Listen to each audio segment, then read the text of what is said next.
Welcome, welcome, welcome, welcome, guys. It's Jeff from Home Renovation here with the crew today. Doing something unique we haven't done before. We're doing a live renovation video today. So today, it's kind of a whole conglomeration of things that we're going to tackle. Thanks for joining us. Today, I got Matthew and Nathaniel, my sons, working behind the scenes with me, and we are on a brand new project. So, yeah, behind the veil, right? This is a 1974 split ranch, and it had asbestos. We had it removed. And today's project, oddly enough, is we are taking out every wall on the main floor. We were blessed with a truss frame in the ceiling. So what we're going to do is go through the process of tearing it all out, removing all of our electrical, removing all of our plumbing, tearing out all of our headers, all of our load-bearing structures. And we're going to take you on this journey with us so that we can ask questions and learn a lot about construction. What's a 50-year-old house look like, for instance, right? This is all going to be amazing. I am noticing, Eric, that there's nothing in the chat going on over here. Wondering if we can sort that out. Okay, thank you, sir. Guys, let's just talk real quick about what this project is, because we are on a 2-year plan to remodel and renovate this entire house, okay? So chime in if you got questions as we're going, throw them in the chat. Eric's gonna bring that up for me so that we can do this. We got a whole crew in the house today. We've got multiple cameras. We've got Joe, he's remote. He's our new camera guy. Everybody can shout out hi to Joe in the chat. That'd be great. And he's gonna come in and get some really good close-up shots for us so that we can learn and teach along the way. And we're gonna do all this together. So never been done before, live renovation. So this will be interesting. Hopefully we can pull this off. We should be working today till about 3 o'clock. It's gonna be about a 4-hour episode. And the only rule for the guys in the back is whenever you're moving something, just pick it up and then set it down. There we go. Okay. All right. Let's just jump right into this. I think the first thing we're going to tackle is a header. Our plan is to start where I'm standing, and the guys are actually right in the kitchen behind me. We're going to be tearing out the kitchen walls, and then we're going to slowly work our way back through the rest of the house so that we can tackle all of this, the framing, the headers, the plumbing. And if we have enough time today, we're even going to reframe the window in the back bedroom. We're changing the floor plan completely on this build. We've got a structural engineer. We had him come in. We talked about the process. This is not a video to show you how to remove structure, load-bearing walls. This is a video showing you how to remove walls that are not load-bearing, okay? We're going to be dealing with some structural elements as we go. Further down the project, we're actually taking out all the truss and vaulting the ceiling and putting in a ridge beam. So there's lots of opportunity to learn about structure. Today, it's just about getting some work done, some blood, sweat, and tears. And just be mindful of that fact. I'm going to probably harp on this a little bit. I don't want you guys pulling out load-bearing walls going, look, just like Jeff's wall, should be fine. The truth is that this house was actually framed to be load-bearing. And then the builder in 1974, before we had building code, decided to go to truss construction, which means all the weight goes to the outside walls, okay? So it looks like it was made for load bearing. It's gonna look like your house, but it doesn't mean that your house can just have the walls removed, okay? Let's just settle that fact. I don't want anybody having an accident, getting hurt because you do what you saw me do and it looks the same, because it isn't. I have truss, and if you don't have trusses, you've got to get an engineer in to talk to you about your process. All right, let's just do this. Matt, let's just start over here. Did we get the lights ripped out yet? All the cables are cut. Okay. You just gotta pull it through. Sometimes when you just touch the contact, it happens. Here, let me just show the folks at home. So here we got, there we go. We got Joe on the camera here. Here we got an electrical tester. It's a proximity tester. This is not perfect science, but if you tap it, sometimes it goes red if you hit too hard, okay? But the idea here is green is good and red is dead, all right? If it turns red, there's power, and if you cut it, you can kill yourself, so don't do that. And we had an electrician come in, gave us temporary power, kept our air conditioning running. Other than that, every wire here should be dead, but in the event that somebody was creative and spliced a wire somewhere to make a feed for alteration, we just want everybody to be extra safe. Always use this. Here we go. And we're just going to cut at the penetrations, and don't worry about the wiring attached to the studs, Nate. It's not necessary. No? Now they'll all come out together. If you just cut near the top, near the penetration, we'll be good. All right? Yep. Beautiful. So, oh, here we go. We're over here. Got a few cameras running today. Matt, I'm going to let Nate take care of the light fixtures and stuff, okay? I'm going to grab you over here right now. We're going to actually set up to take out this beam. Okay. All right? Yeah. We might as well get this done first. Sure. Okay? Brilliant. All right. So while Eric's working on my chat, do we have chat live anywhere else? Yeah? Okay, cool. You got it fixed for me? Yeah. Brilliant. Thanks, bud. We got the whole family here today. Huh? I got my daughter over here. She runs the company. Eric is her husband, and he's our channel manager. And I got my boys here. I don't think there's room for anybody else in this construction site. Here we go. Matt, why don't you come over here? We'll get this ridge beam, box beam getting out of here. Okay. All right. We don't have any tools set up for this, so we're going to need the Sawzall and the Force hammer? The skill saw. Yeah. I've got my hammers here. Basically, what we're looking at here, guys, is it's a structural load-bearing beam. And whenever you're in a house and you see the ceiling drop down like this is what they've got going on. If you don't have truss, there is load on this beam. Because we have truss, we don't have load on this, all right? So the best way to take this out, A, is above your head. We're going to cut it into sections. It's nailed from the top as well, or should be. So I'm going to just have Matt cut up as much as you can. Cut this into thirds for us so it's manageable pieces. And I am going to grab myself a hard hat, and I'll be right back. Anybody know where my hat is? Should be on the table in that back corner over there. Yep. Emphasis on should be. Oh, there it is. It's in a bin over here.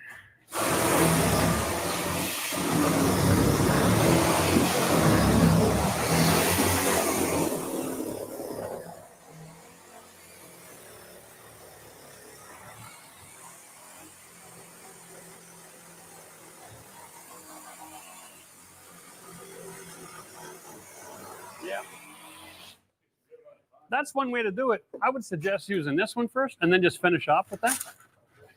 You're going to find that that's going to be a lot faster. I don't know if it'll cut right through both at the same time. I'll double check from back here. Do you have your table set as deep as it goes? There we go. That'll help. All right.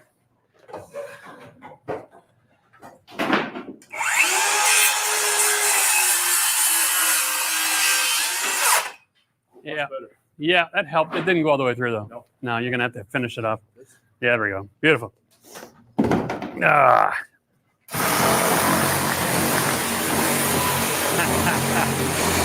Awesome.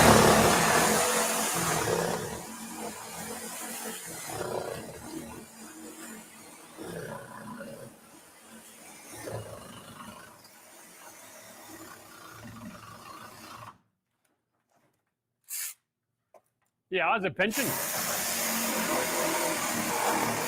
That's good. That's got it. Okay. You know what I'm thinking? If you take a square or something and just mark it both sides and just go straight up with the other saw both sides, it'll probably be a lot faster, right? I'll trade you again. Yeah. So, did we want to explain why we're cutting it into thirds? Just to make it manageable, right? Like, these are going to be heavy. Can you imagine this beam? Yeah, I just don't want to carry a 150-pound beam above my head. I don't need to throw out a rotator cuff or something on my shoulder, right? Yeah. And we'll take it easy. And Beautiful. The plan was we're going to cut it into thirds because we think that the top bit is nailed. So then we're going to kind of pry it from the top after and then peel it off. We'll know more after you cut this piece out.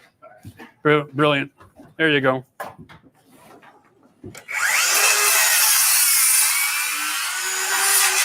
Yeah. And we'll redirect.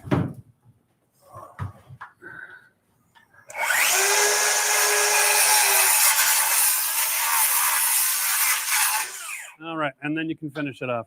And yeah, go get those things, will you? All right. They're on you. It's one thing to forget to wear them because they're at a table, but they're in your pocket. My goodness. Yeah. Let's keep you safe. All right.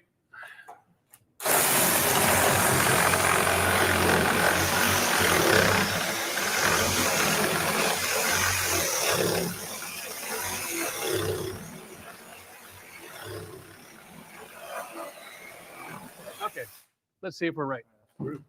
Yeah, that is definitely in there. All right, well, let's just tackle first section and we'll cut the rest later. Oh, all right, bud.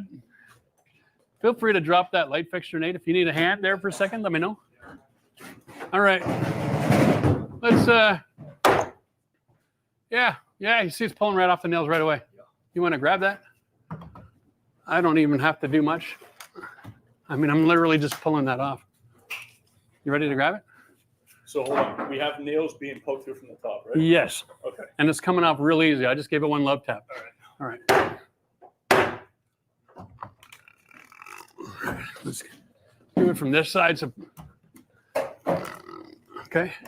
Nice and easy. And we're just going sideways because I'm taking advantage of the width of this versus this. Okay. I'd rather follow your hands were on that thing.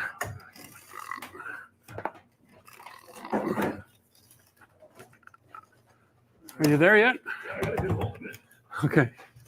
Okay, hold on. I got it. Okay. Beautiful. Yeah, those are some spikes. Yeah. One of the coolest things about the way they built back in the 70s is they didn't have drills. They didn't have screws, right? Hello. They did everything with nails by hand. So if you understand the way they built, you'll understand how to take something apart. How precarious is this? Wow, they actually notched that. You see that? Not that one, but on this side, that beam was notched. Huh. Wow. That's not going anywhere by accident. What was our plan for this side? Because that's the original exterior of the house. Yeah. We didn't want to. Well, I think what I'm going to do is I'm going to just get a Sawzall blade up in there and cut through all the nails and then lift it out. Okay. But let's just So we'll start with this one. start with this one. Switch the blade over and then do the other. Well, what do we got? That's got zero lift. You know, I'll get this on camera, Matt. So what we have here, if you understand what load is, we have a truss here. And this is like our pivot point. If you can think about the old teeter-totters they had at school back in the day. If I pull down here, I've got upward force right here. But because none of these walls are being kept here, and that's not going to damage the truss, I'm just going to pull this down in one piece. Because that's a strong guy. He can handle that.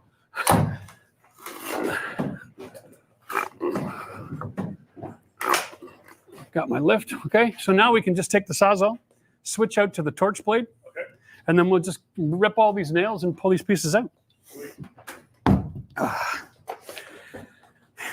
There's never one system that works great. Always have a few options and a few tools.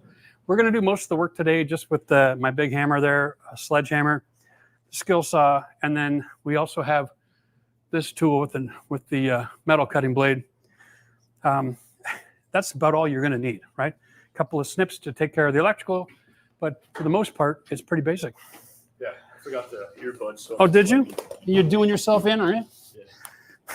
Yeah. Here we go. Swap me out.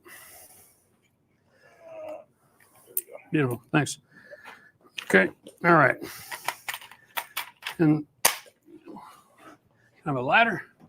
We'll get this done. Oh, look at this. Now I can see the wow, close to lunchtime. Yeah, we're going to be taking a little bit of a lunch break.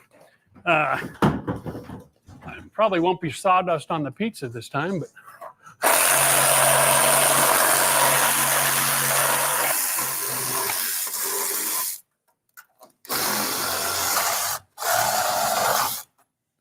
okay. Go ahead and give that a yank, and I'll do the last couple from over here. Straight down. Yeah. Here it is. And the way this works, guys, is this pedal, if this is pushed up against the building material, then the blade moves around. If you're just holding it loose, everything's moving. You don't cut anything.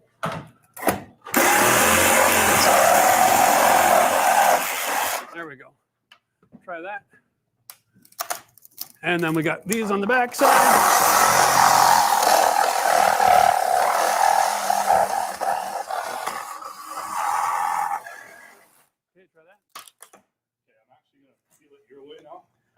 It's already disengaged. Nice. Now we got the light fixtures out of here. Beautiful. One more in the back. All right, let's do the same thing on this side, Matt. You can see that beam was designed to carry even the snow load of a winter climate on this roof, which means it could be 3-4 feet tall depending on the year. Nothing's falling down. There's really no change. This is perfectly safe. All right, Matt, I'm gonna get up here and cut the nails.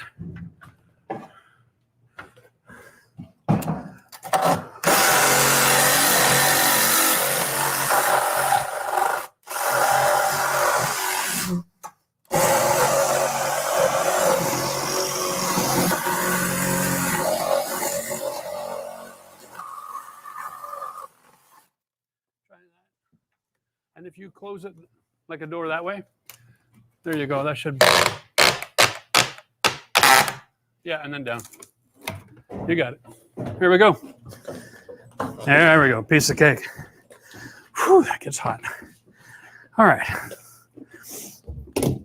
Well, there we go. That's step one, right? That's the beam.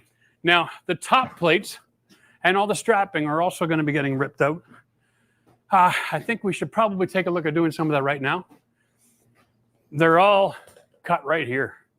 So let's just pull this top plate down while all the nails are sitting in it. Okay. Probably just going to have to use hammers and go at it, okay? Can you get that light fixture there, Nate? Appreciate it, buddy. You betcha.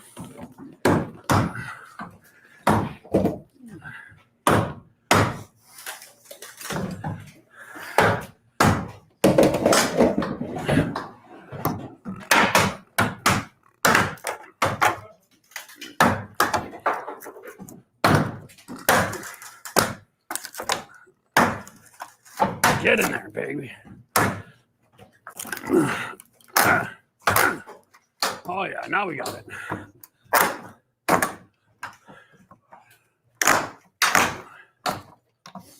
I got, yeah, they're using really big nails, buddy. Here, the best way to get this done is get one end loose, because then you can pry it all off a lot easier. Holy cow. Whew, that's work. All right.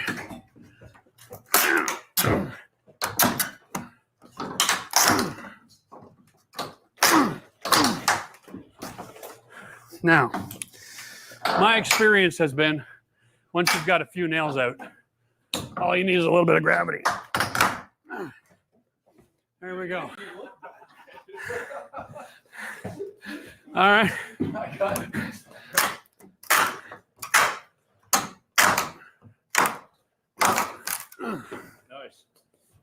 right. And then sideways. And then some gravity.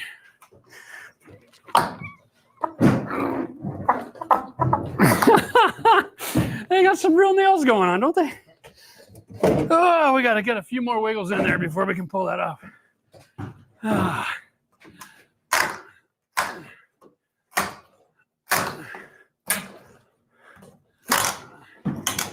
There we go. Yeah. There we are. Whew. Okay. Man, those are nails. All right. And how do you think they're nailed into the top? Yeah, they see that. There we go. They toenailed through the truss into it as well. Okay. Boy, oh boy, oh boy. Okay, let's get the strapping out of the way on both sides. This should be a little easier. Don't fall off your ladder. All right.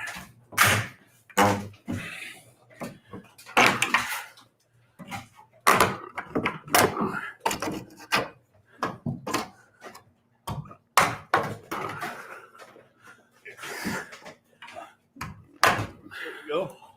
Okay.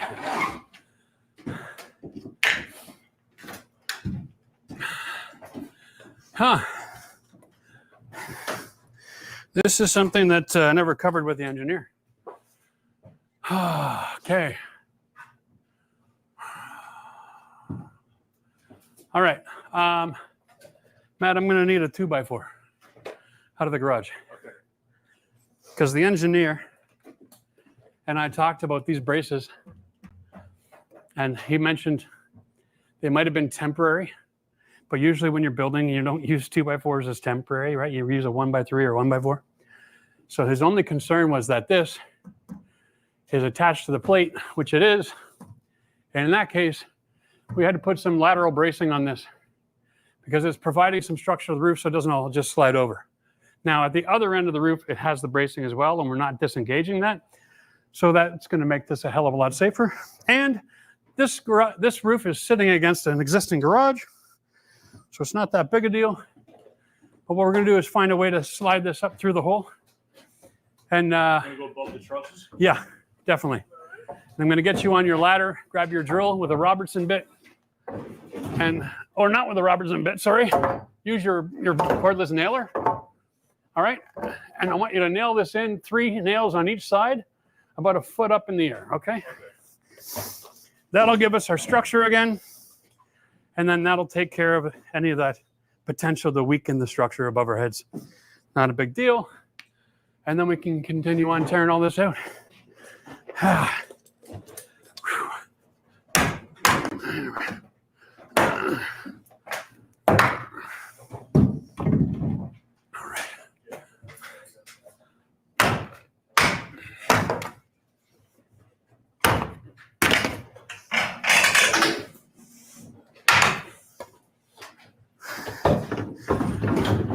All right, I'm in your way here.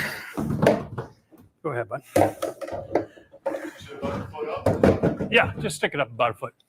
And you're going to do a triangle pattern in the nails. That's perfect.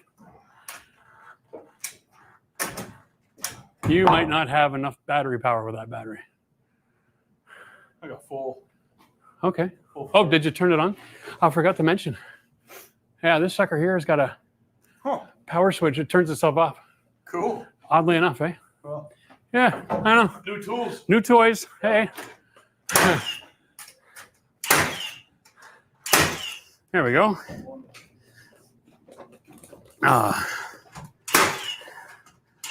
Yeah. Why are we taking this out? Oh, that's a great question.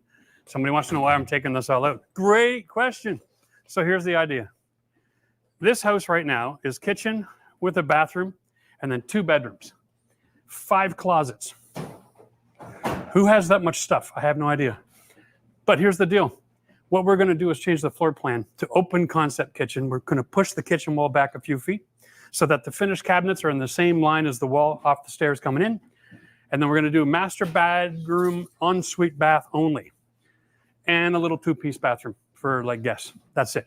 So we're going to lose a bedroom, make the kitchen bigger, get rid of all the closets and walls, and then we're going to have a nice big 4-piece bath. So this will become like a main floor living space. This is my dream home. I'm making this for my wife. It's my forever home. So I'm going to make it the way that we like to live. And one day when we sell this, we'll find someone in the world who want to buy it. I don't know. Not too worried about that. So all of this is in my way. All right. We're good now. Okay. So I don't like having pieces of like this just full of nails anywhere at any time. Yep. I'm going to surgically remove all this a little bit later, but let's just take the Sawzall, cut that end and cut left and right side of this. Okay. And then we can just pull the rest of that board down and then it's on to the next wall. Okay, so this end is independent. That's independent. Yeah. So we got 3 cuts. 1, 2, and then we'll cut there as well. And we'll worry about those little fine details another day off camera. And then as soon as we get this wall finished, I'm going to jump over and take a little break, have a drink, and answer some questions, get into the chat with you guys. I'm looking forward to seeing who's here. All right. Hey, Nate. I got a bunch of sticks over here if you can grab them for me, buddy. Whew. Where did I leave my water? It's crazy how hot it gets up here. Wearing these hats. Nope. I'm out. Oh.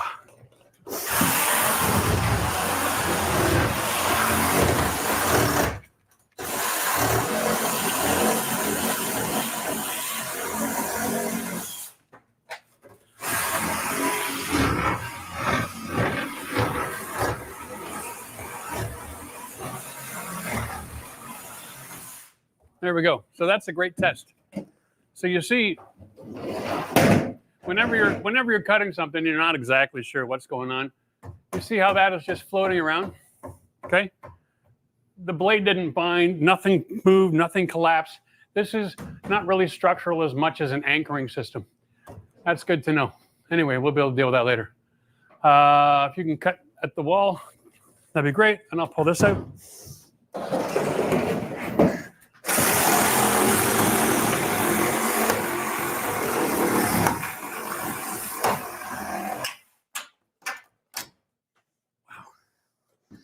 We're going to get a workout today with these nails, eh? Yeah.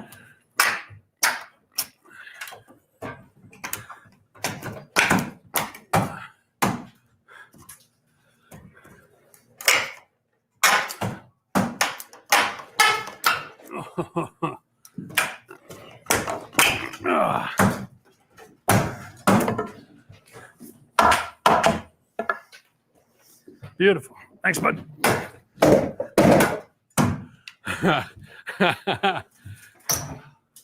Hey, careful when you slip. You don't slip off into those nails. Eh? Is your hammer larger than mine or something? Just the man using it. Just the man. Oh, brilliant. No, you're going to find that when you're doing demo, if you start on an end, it's the weakest spot. Yeah. When you start in the middle, you're also trying to fight with the nails extended over. Right. Just straight downward force with the hammer will take care of that, Matt. That's how many nails did they use, dude? 3. All right. So oddly enough, we're getting roofing nails falling out of all the debris, which is crazy. Okay, well, that's good for me now. Let's just take 5 minutes, gentlemen. Take your hats off, cool your brains down. I'm going to jump over into the chat here a little bit. Talk to the folks. Here we go. Look at this.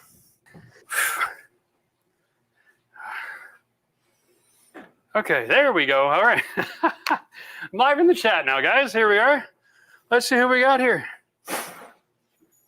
Yeah, hey, good news. The live stream is going to be made available later on after it's done. It'll go live on YouTube. So if you want to watch the rest of it later, you can, but you got to make sure you go to the homepage and then go to the live section. There's a little header there, hit the live, and then it'll have it populated at the top of the list. And then you can hit that, no problem. Oh, wow. Yeah, you know, look at this. People from all over the place. People I've never seen, too. This is fun. Welcome, guys. Hi from Orleans. Now, Annie, is that Orleans, Ottawa, or is that Orleans down south? Like New Orleans. Welcome back, Sweaty Jeff. You betcha. Jamie from Mexico is here as well. Texas in the house.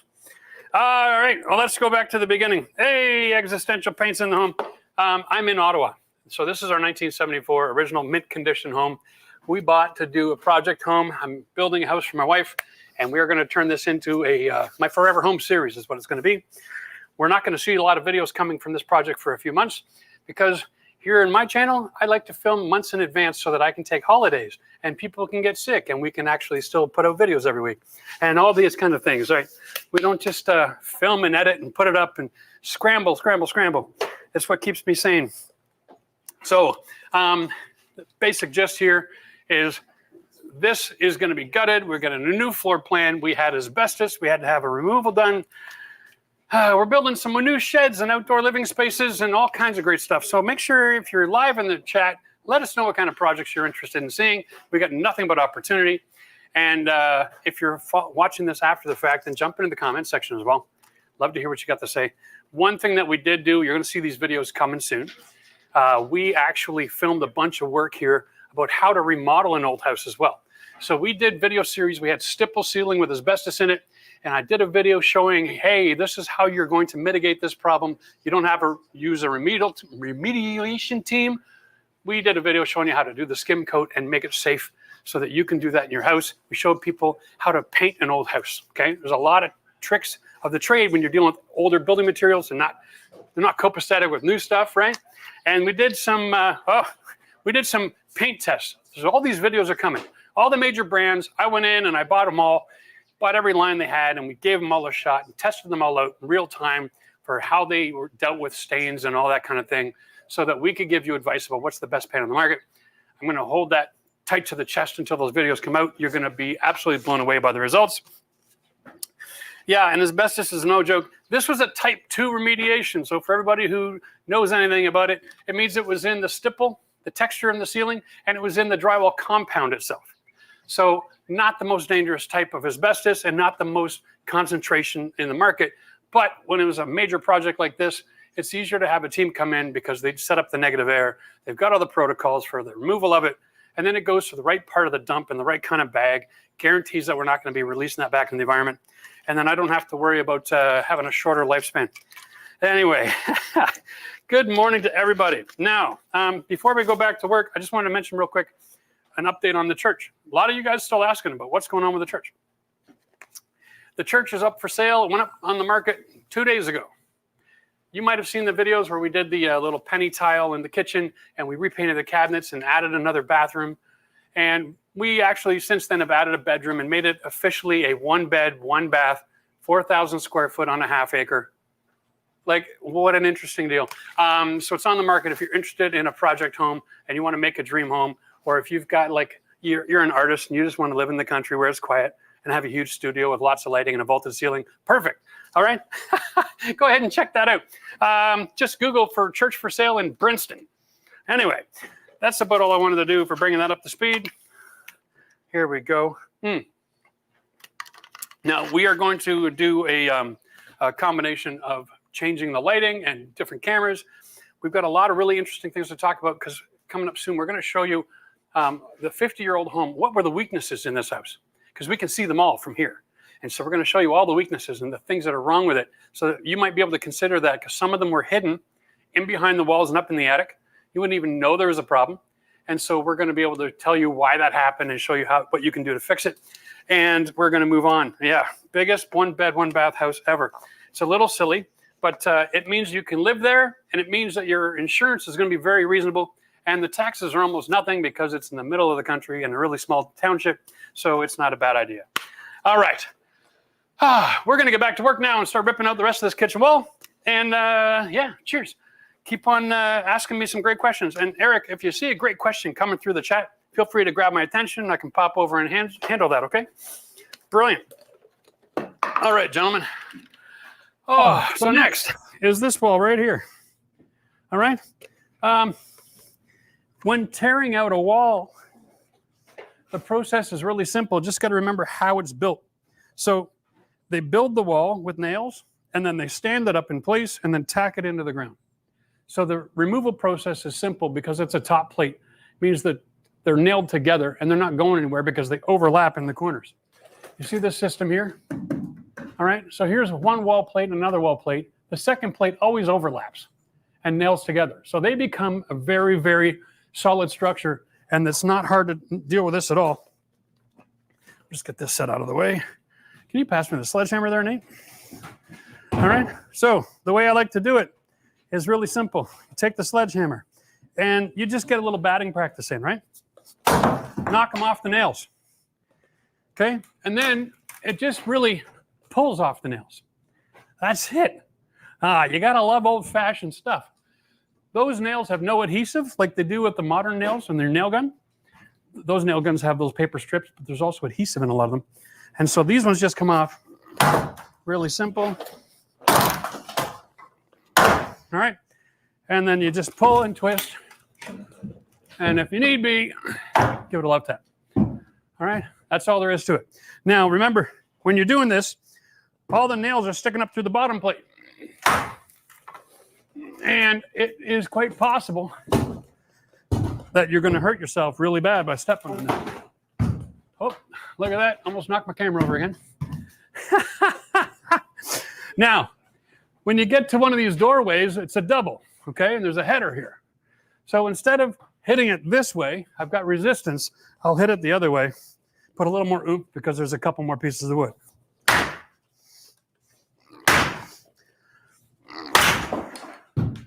There we go. It's therapeutic, really. All right. Oh yeah, baby. And there she goes. Ah, that's about as simple as it gets. The secret is the nails. So while we're working, we'll just hammer these over a little bit. Because it's good to be wearing the safety shoes. But you know what? Here, I'm going to show the folks your boot. Okay, so you got steel toe. You got a steel plate on the very bottom. But you see that bulge right there? That's foot. Yeah. If you step on a nail on the side of your shoe, there's nothing to protect you there. So pretend like you're not wearing them, and then work like you're not wearing them. And then when you actually need them and they're helpful, they're great. But they don't protect all of you, right? Here we go.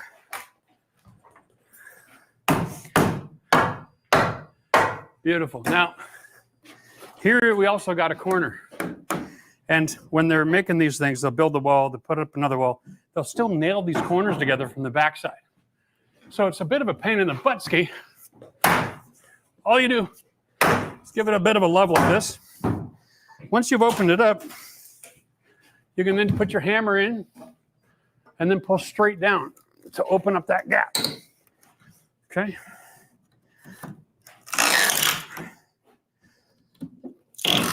There we go. Now you're going to find that these are always going to split on you. Done. Exert. Now that I'm disengaged, this triple all comes one piece of wood.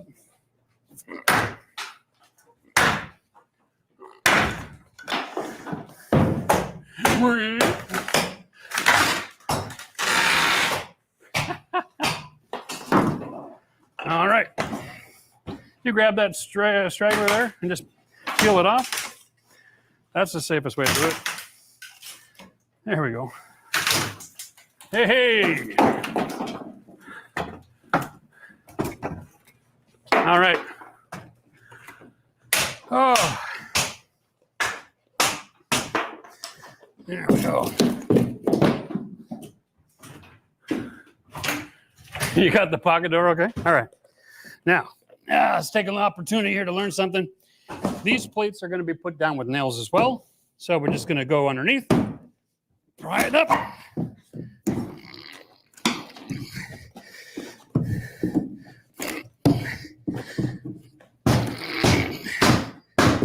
Oh, I got two here. Oh, buggers, eh? There we go. Okay, so these are nailed from the surface. That means that's the end of the nails. No more issues here. Matt, you got a pair of snips on you? Yep. Can you just cut this cord right at the ground so nobody trips on anything? If you go too far to the back, you miss something. There you go. Beautiful. Thank you very much. All righty.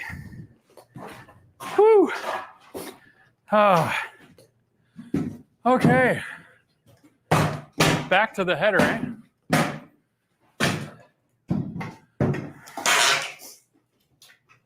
All right. I think here's an opportunity. I'm going to show you guys something. We talked about the defects in this building construction. Joe, I don't know if you need to come closer or can you zoom that far away? But I wanted to highlight what's going on here. So,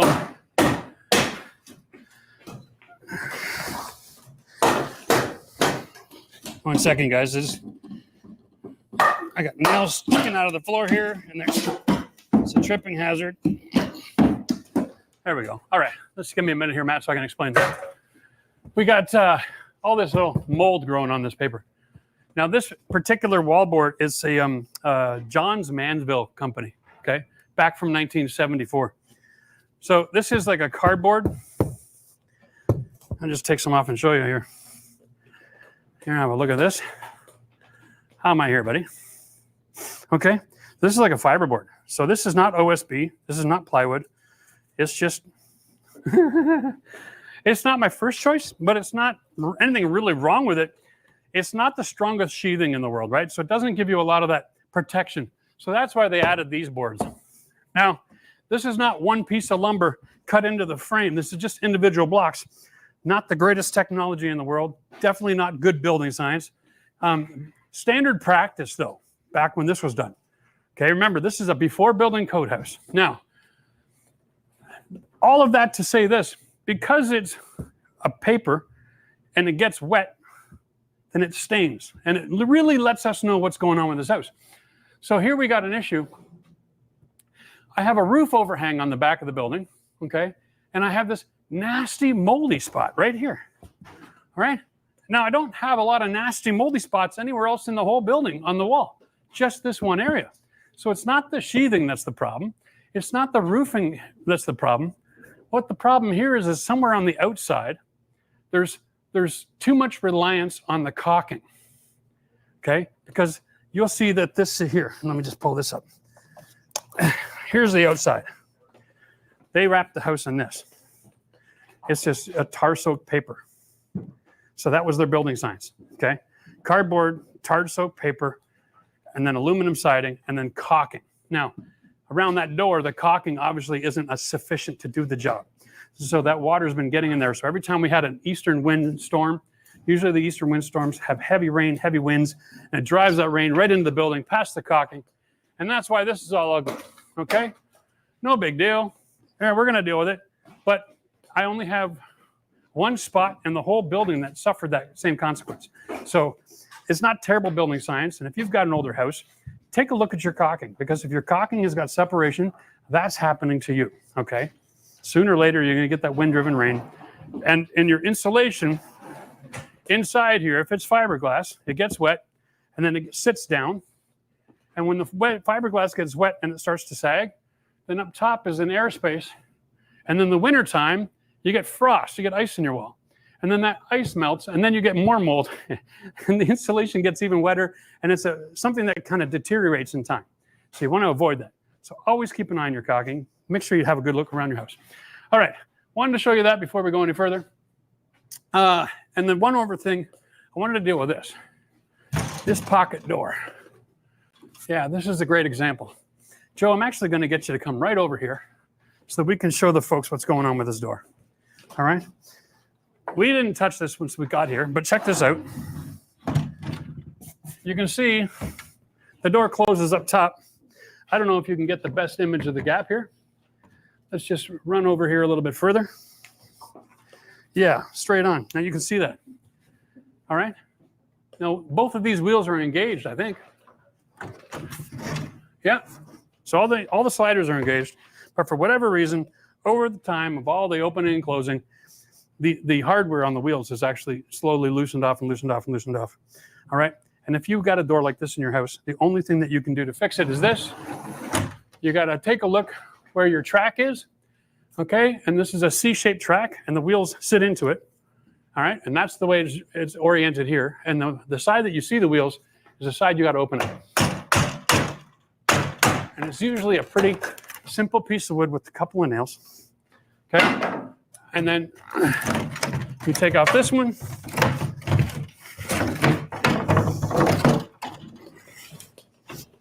Oh, that's got that silly hardware on it, right? Then you can close it. Now you can see the hardware. All right, you can actually make adjustments here with a wrench, and you can lift your door back up. Now, for me, I don't really care. We're throwing it all out, but I just thought I'd take a second and show you that in case you've got that trouble. Trying to find a good handyman who knows how to solve the old pocket door problem is a difficult trick. All right, let's just get back to work, boys. Start ripping some more stuff out. Yeehaw. There you go, sir. All right.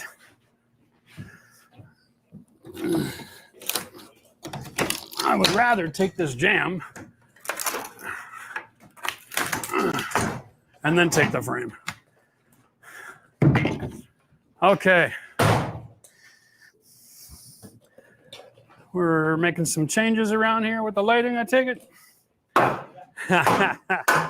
Although that last set was probably a little dark, eh? Not too bad? Okay. All right.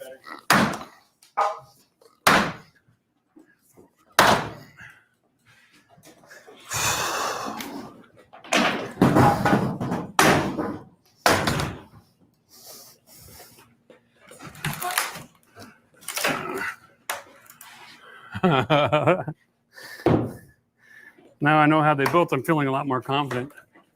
A little bit more risky, I think.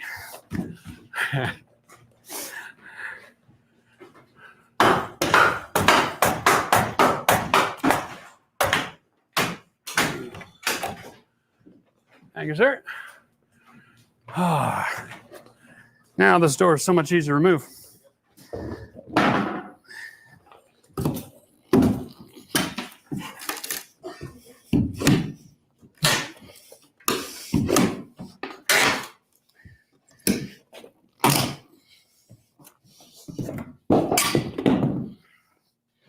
Jumper.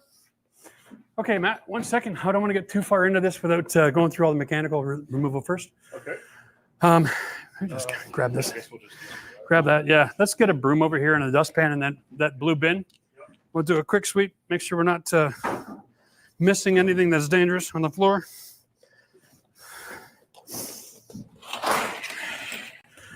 All right. Woo. Let's just jump over here, take some questions. Wow. I want to know if I got any tips for someone starting a. Oh, can we go back up to Petty at the top? I just got run off the screen. Someone wanted tips for someone starting a renovation.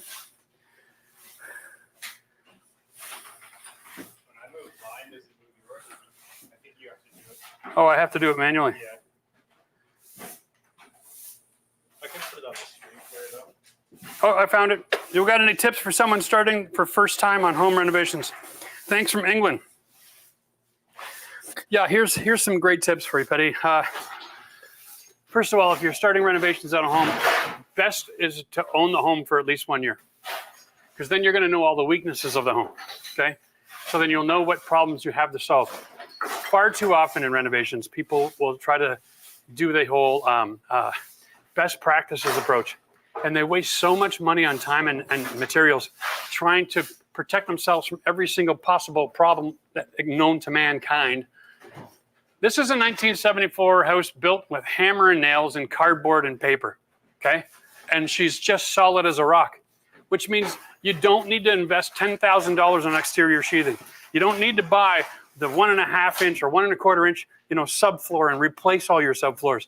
You don't need to go spend a fortune on all of your building materials. You just need to understand your building science and the weather that you're dealing with and what you're trying to accomplish. Waterproofing your house isn't usually necessary. So understanding your house is the best thing you can do.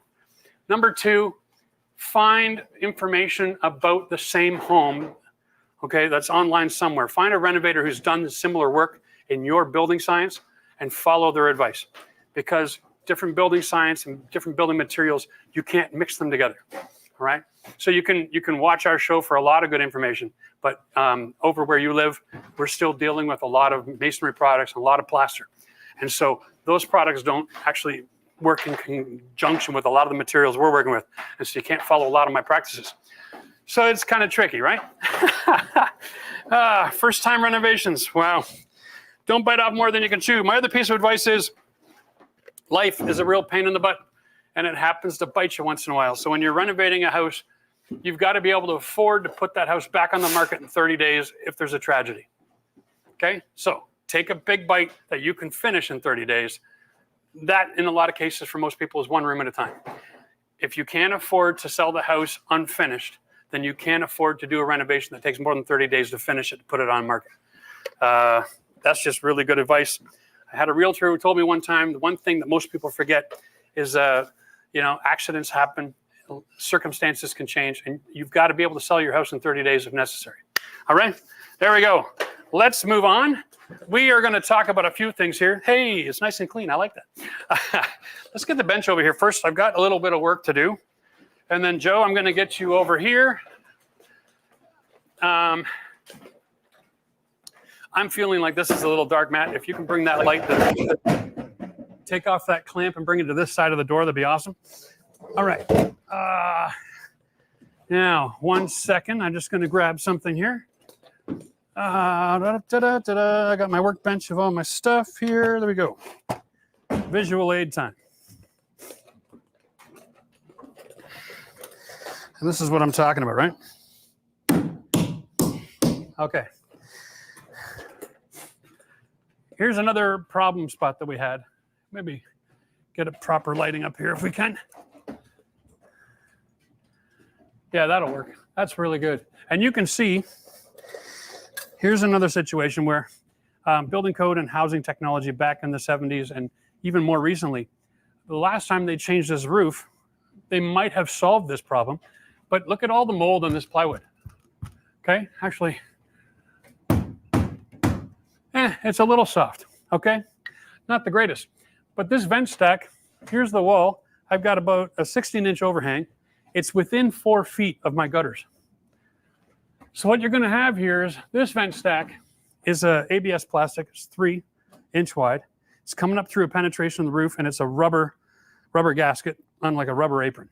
Okay, they nail the rubber apron down, and they might even put a little bit of sealant around it. But then what happens in the wintertime is in the morning the sun hits, and it starts to melt all the snow. And then in the afternoon it goes to the other side of the roof, and then it freezes again. So you've got this constant ice dam building up. And ice, when it freezes like that.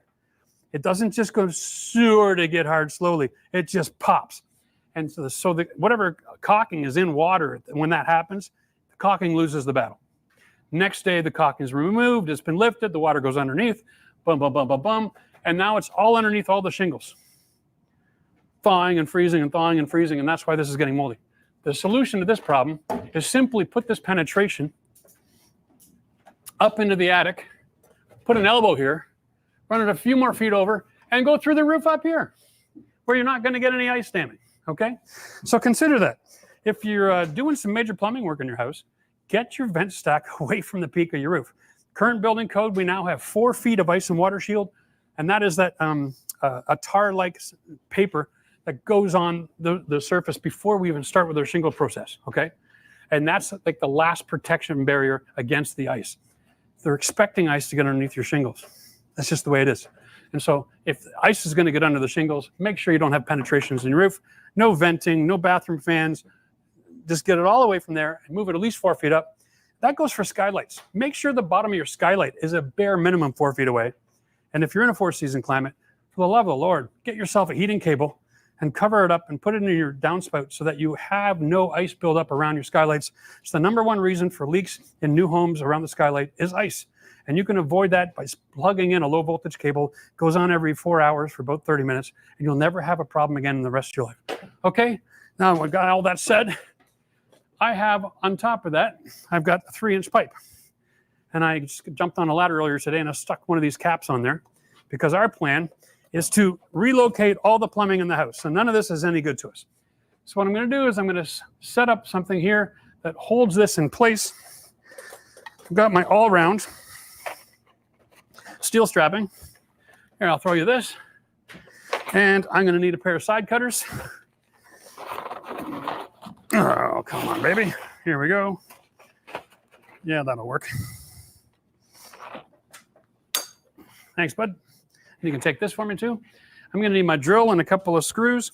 And what I want to do is I want to just wrap this around the pipe, okay? And then screw it up in place to hold it in place. Because once I remove all this plumbing, if I don't have a cap on it, then every time it rains, it's going to rain in the building. Problem. And if I don't hold it in place like this, it could actually just slip out and fall right out of the hole. Bigger problem, okay? So we're just going to be smart about this. We're going to get this tied up, and then we're going to cut out all of this plumbing. I'm going to leave a couple of inches here on the pipe just in case I want to use that joint again in the future. Here, I can't see. Oh, I've got screws on me. I'm not worried about it. Here's your drill. Thank you, sir. Appreciate it. All right. Now, so I am simply going to throw a screw up here.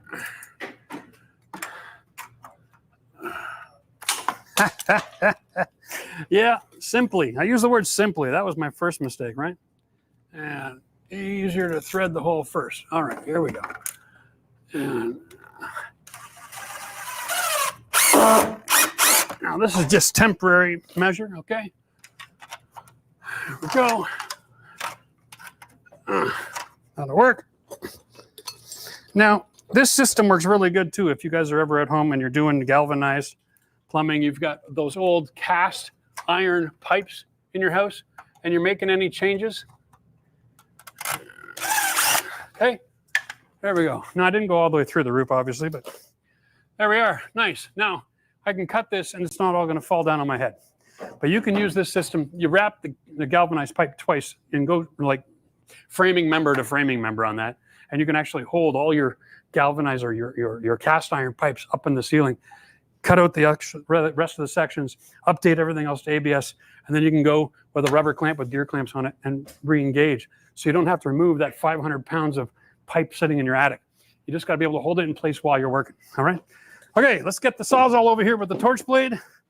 Let's remove all the plumbing. The water is off, which means if I open up this faucet, nothing should come out. Beautiful. It's always good to check. Number one rule before you renovate, turn off all the power that you don't need and turn off all your water and drain your lines. And there we go. Okay. Now, yeah. Good. Let's start with the water lines over here, bud. Okay. I'm just going to get this mess all out of here. This is going to be a real pain in the butt.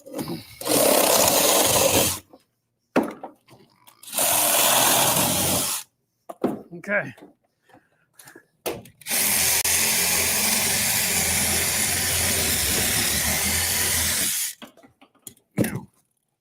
Now that P-trap is still full of water. Let's not let that spill out all over the place because it'll stink like you wouldn't believe. Keep it tilted up a bit or something. Just like that is perfect. Yeah. All right. Brilliant. Now, yeah.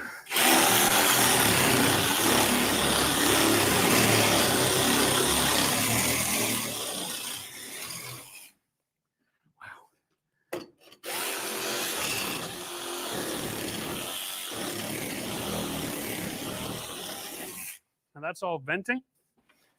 Here we go. We'll cut this one.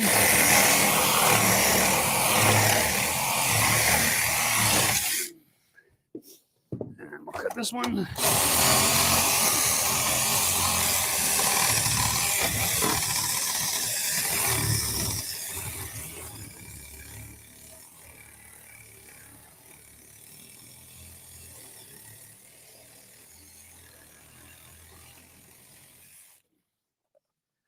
And then we'll cut it up top. Oh, horrible. Yeah. That's like 50 years of sludge. Yeah, it's just nasty, right? Okay, let's just get this in the right place.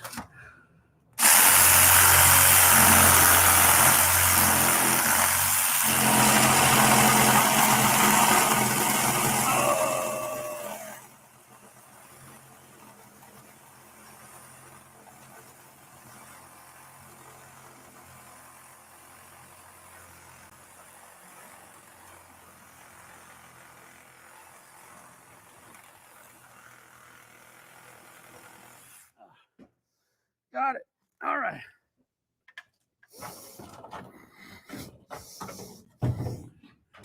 Okay. Now, for the most part, that's just venting. And so we could save the top piece of pipe for future use. I know that sounds almost stupid, but stuff goes for $20 for every 6 feet. So feel free to take that outside and set it in the garage. All right. I mean, I'm still cheap, right? All right, what do we got here? Why is that so? Somebody put a nail in that anyway. All right, Matt, I'm going to let you cut out the rest of this plumbing. And whew, I got to grab another drink. All right. Tell me it's almost lunchtime, eh?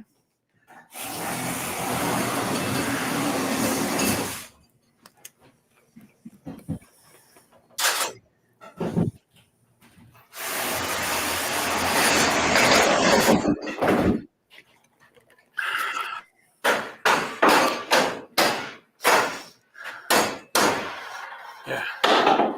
There we go. So I'm just checking out my questions here, guys. Oh. I wish. There you go. Appreciate it. Okay. Caliber's mentioning Canadian houses use black ABS for their drains. Is it better, worse than PVC?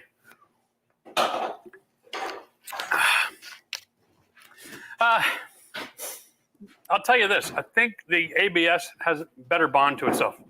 Solvents seem to work a lot nicer, and we only need to use one glue. We don't need a primer and a glue or solvent. So for that, it installs a lot easier. I don't know why the difference, to be honest with you. I know it's probably better in cold climate. Maybe that's about the only thing I can tell. Yeah. Okay, so Travis says he's seen people run the ice and water shield all the way up the roof. Is it better than a combo of sandpaper and ice blocker?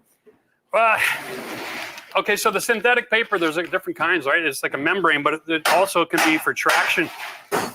Those new membranes have got really good traction for steep roofs. I think at the end of the day, it all is climate related. 4 feet is fine.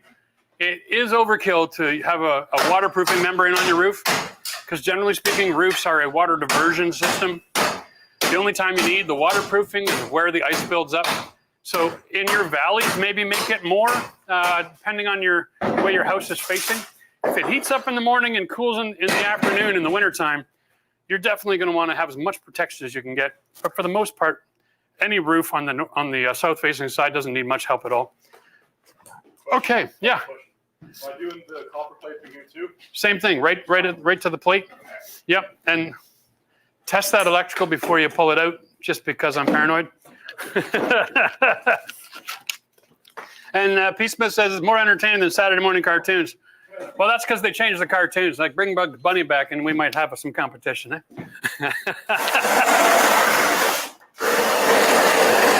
Love me some Elmer Fudd. All right.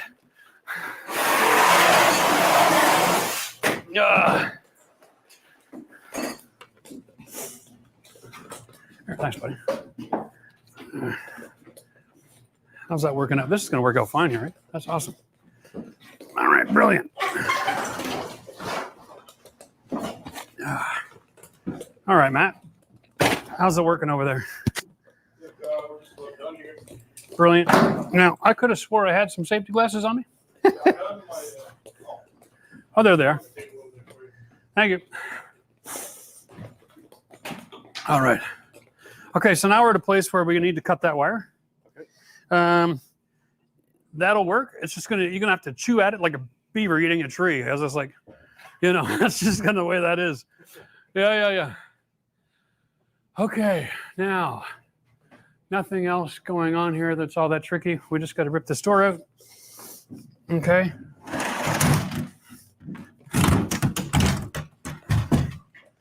Brilliant. Thank you.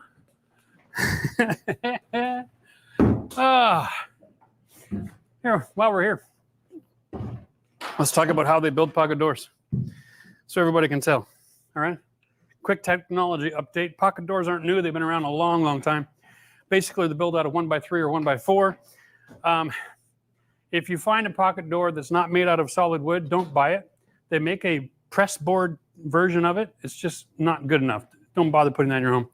Comes with a piece back here, and modern ones have a little rubber stopper the door bangs into, so you don't get that slam when you open it. Other than that, it's basically the same thing. They've got an adjustable header. The track is inside, and this all comes as one piece, okay? And it's adjustable for the size that you're getting, or you can buy them in the 30, 32, 36 sizes, relatively speaking, depending on your supplier.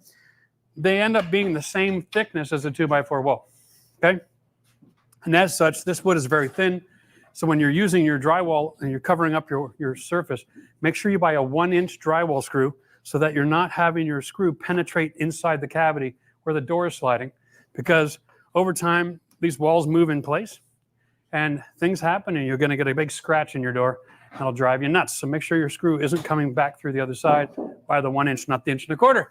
And that is pretty much the biggest rookie mistake that all guys do when they're making their first pocket door ever, is they don't know to use a shorter drywall screw.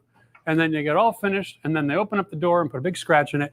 And the customer says, I can't believe you wrecked my house. Ah, yeah, all right. Been there, done that.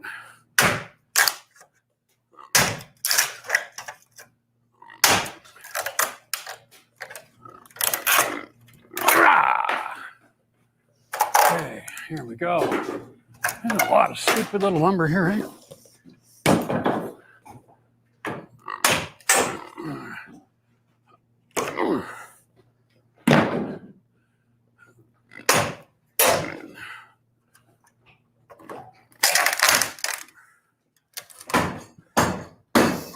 Now, holy cow. Check this out. Hey, Joe, can you get a zero in on this? These guys actually put those monster nails straight through the 1x4 right into the floor on both sides. You see this? This is crazy. These are these 3.5, 4-inch monster nails straight through that into the floor. Wow, that's incredible. That makes this a lot more work to rip out. I'm going to have to pull out the old sledgehammer. Okay. Matt, I'm going to be sledging in your general direction. Okay. Something like that.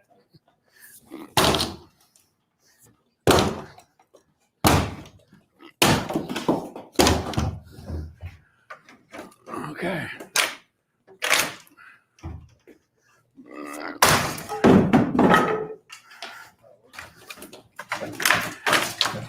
Yeah, they're just coming apart like a house of cards, eh? That is crazy.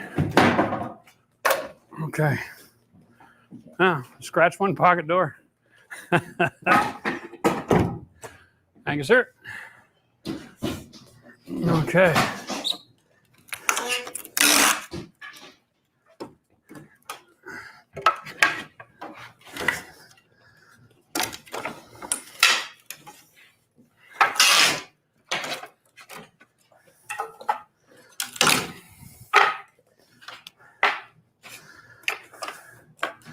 Thank you.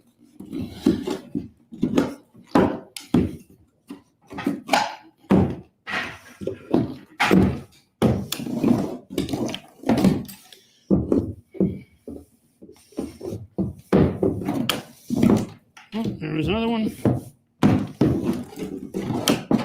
Okay.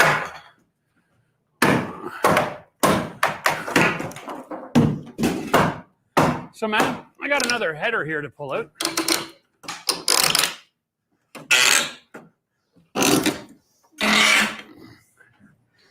Maybe take care of that right now.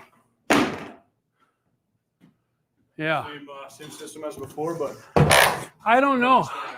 You know, they came down so easy. I think I'd rather just let gravity do most of the work here and pull it right out. Is that under anything there? Like it's not going to lift up on a truss, so it's already starting to fall apart here. I think I'm just going to see if I can give it. Oh yeah, she pulls off the nail so easy, eh?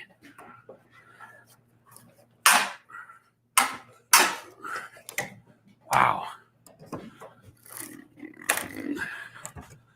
Wow.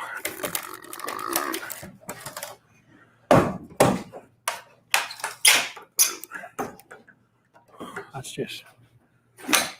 Here it comes. These things are in the way. There we go. Okay. You got that from there?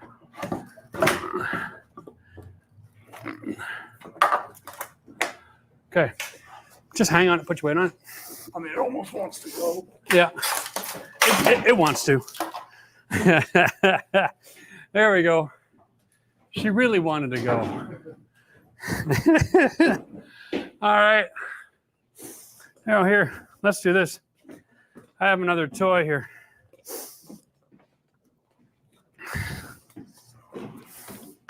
So not everybody here is going to be removing the entire wall in your house. Lots of you folks, you're going to be in a position where you're going to be taking out a wall and you're going to have a top plate left. And you're going to be rebuilding something in the same space. And all we got to do is got a grinder, metal blade, okay?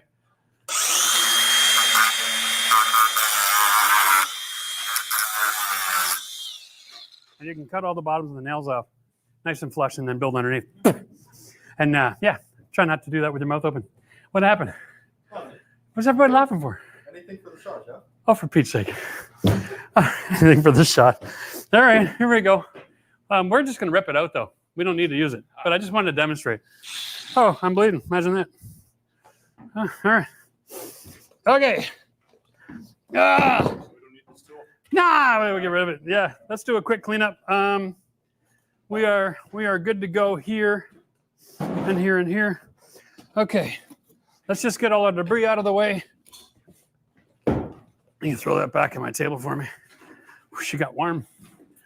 All right. Quick cleanup. I'm going to just, I'm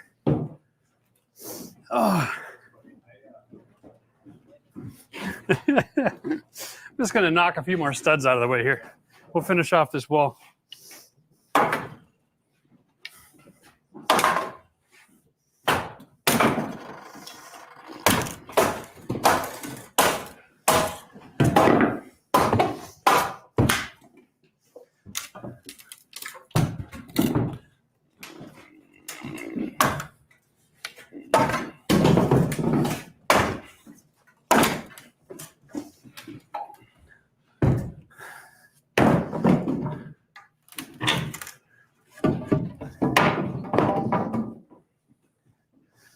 Okay.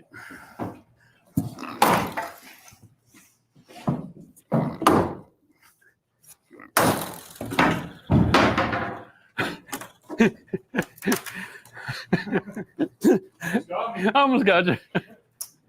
Not that I'm trying to. Ah!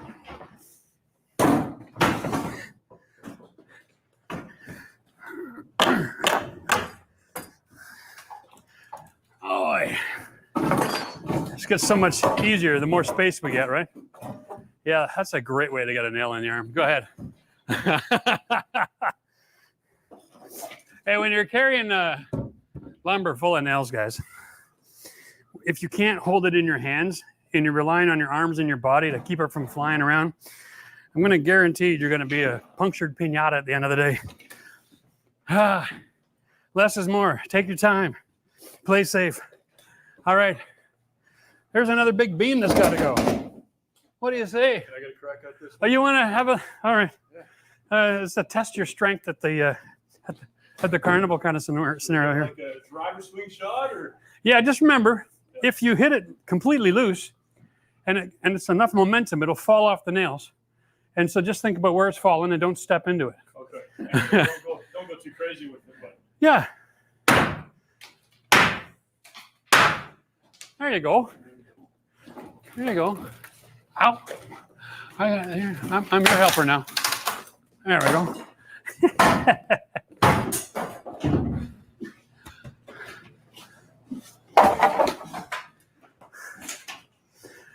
Sheepers scrapers. I finally healed up from that drill bit, and I just put a hole in the same thing. That is hilarious. All right. Now. Uh-oh.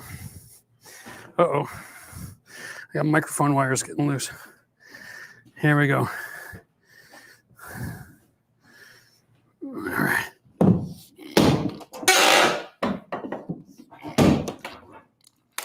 Oh, baby. Yeah, you always use more nails than necessary.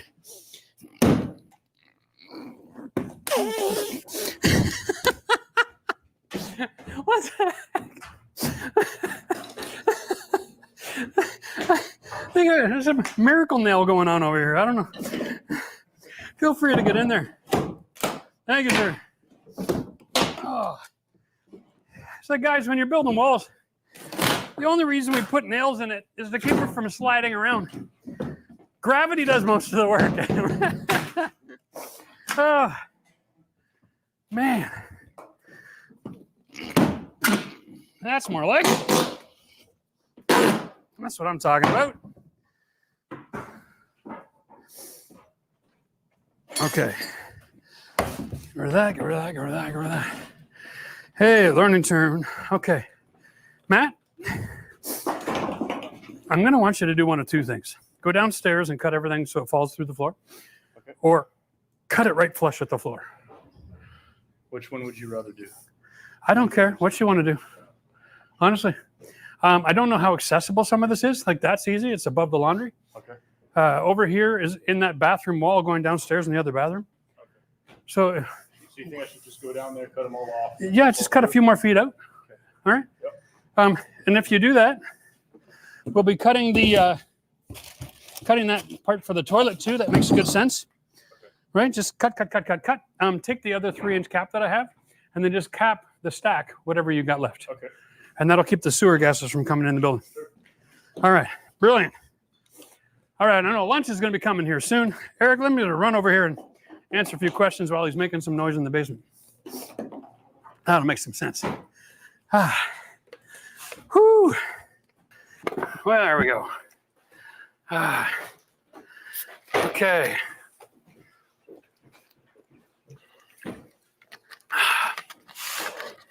All right. Oh, Elena says she still remembers watching me early videos, putting up a storm door from Home Depot. I'm glad that was helpful. Yeah, the channel is coming away, hey? Who will bleed less? Well, I got one here, right? And I got something going on here. That was just from the other day. I'm a nightmare, I really. But unless it causes me to nick an artery, I'm not even injured. Nothing electrical tape can't solve. That's going to be a little noisy, I know, but that's okay. We're going to suffer through the noise because we got to get rid of all these pipes sticking out of the ground or somebody's going to trip and get hurt. And I'll tell you, it doesn't take much when you've got nails sticking out of a piece of wood for someone to trip and get hurt. Like, can you imagine? You just falling on it even on your shoulder, that'd do you real in good. But blisters mean progress. Yeah, no doubt. Here we go.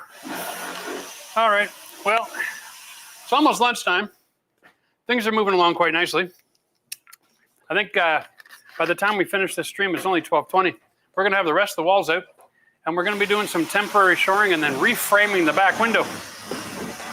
Part of the design is for that to be the master bedroom and then have an 8-foot by 4-foot window.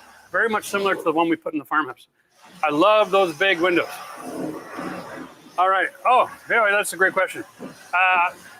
From what I remember, I think we got the house at 600, and that's Canadian. So that's only 400 American. So depending on where you live.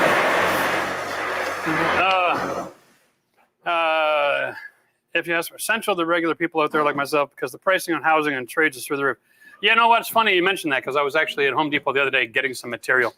And a lovely couple was walking down the aisle, and a lady grabbed my arm and said, "Thank you, you saved us so much money." And I'm like, oh, that's cool. I mean, and you know, this folk, they're 60, they're getting near retirement. And they took a minute and shared their story. They recently built the house here in Ottawa. And then they were doing a building project in Muskoka. They wanted to have a cottage, you know, the whole family getaway, meet up for the summer, grandkids. Great dream. They got a quote for a 2,800 square foot home, $50,000 for the drywall crew. And I was like, oh yeah, that's some Muskoka drywall money right there. Muskoka is for everybody in the States. It's like the Ozarks, okay? So.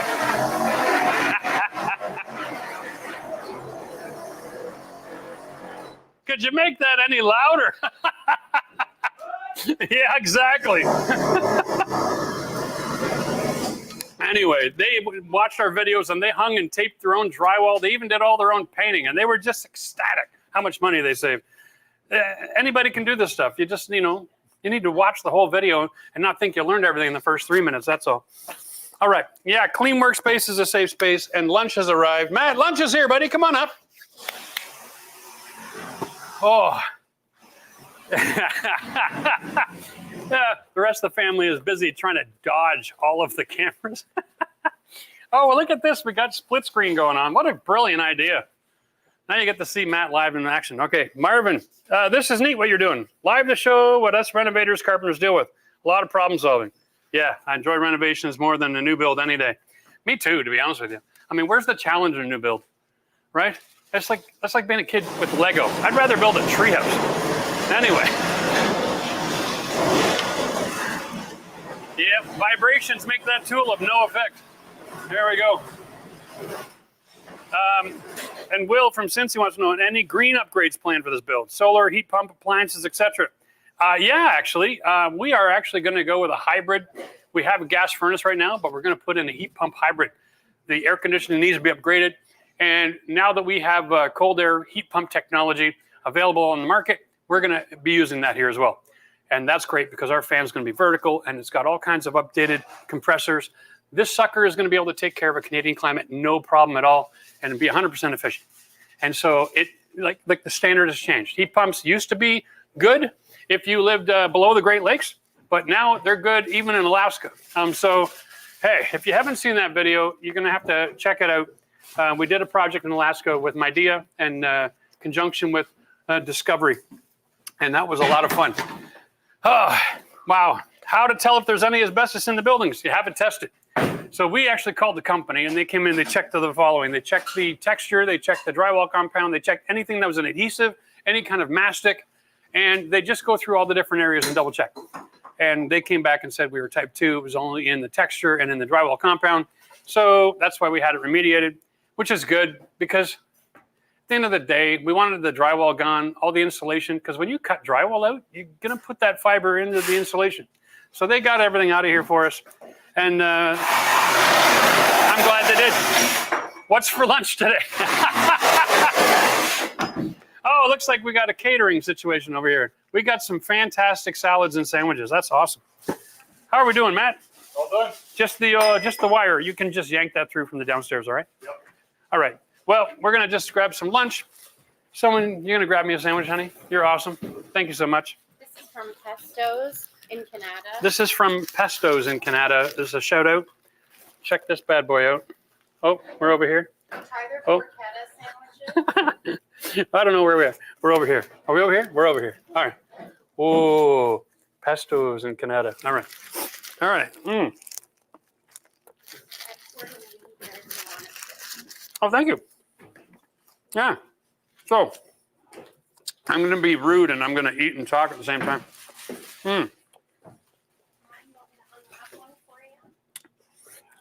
Okay. So Petra here says heat pump effective range is around minus 25 Celsius at the moment. And I'm actually going to say that that's old information. You got to check out Midea new cold weather technology. It's brand new on the market. They just made the announcement a couple weeks ago. They've been testing it for a long time. Actually, one of the engineers lives in Montreal, and he has it running his whole house. And yeah, I mean, if you want to supplement, fine. Maybe you could use it when it goes more than minus 30. But it is that good that it's not even worth the issue.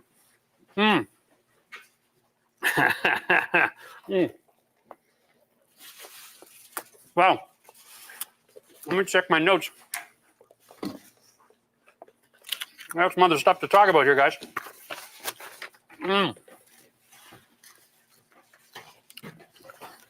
So, got a couple of old questions.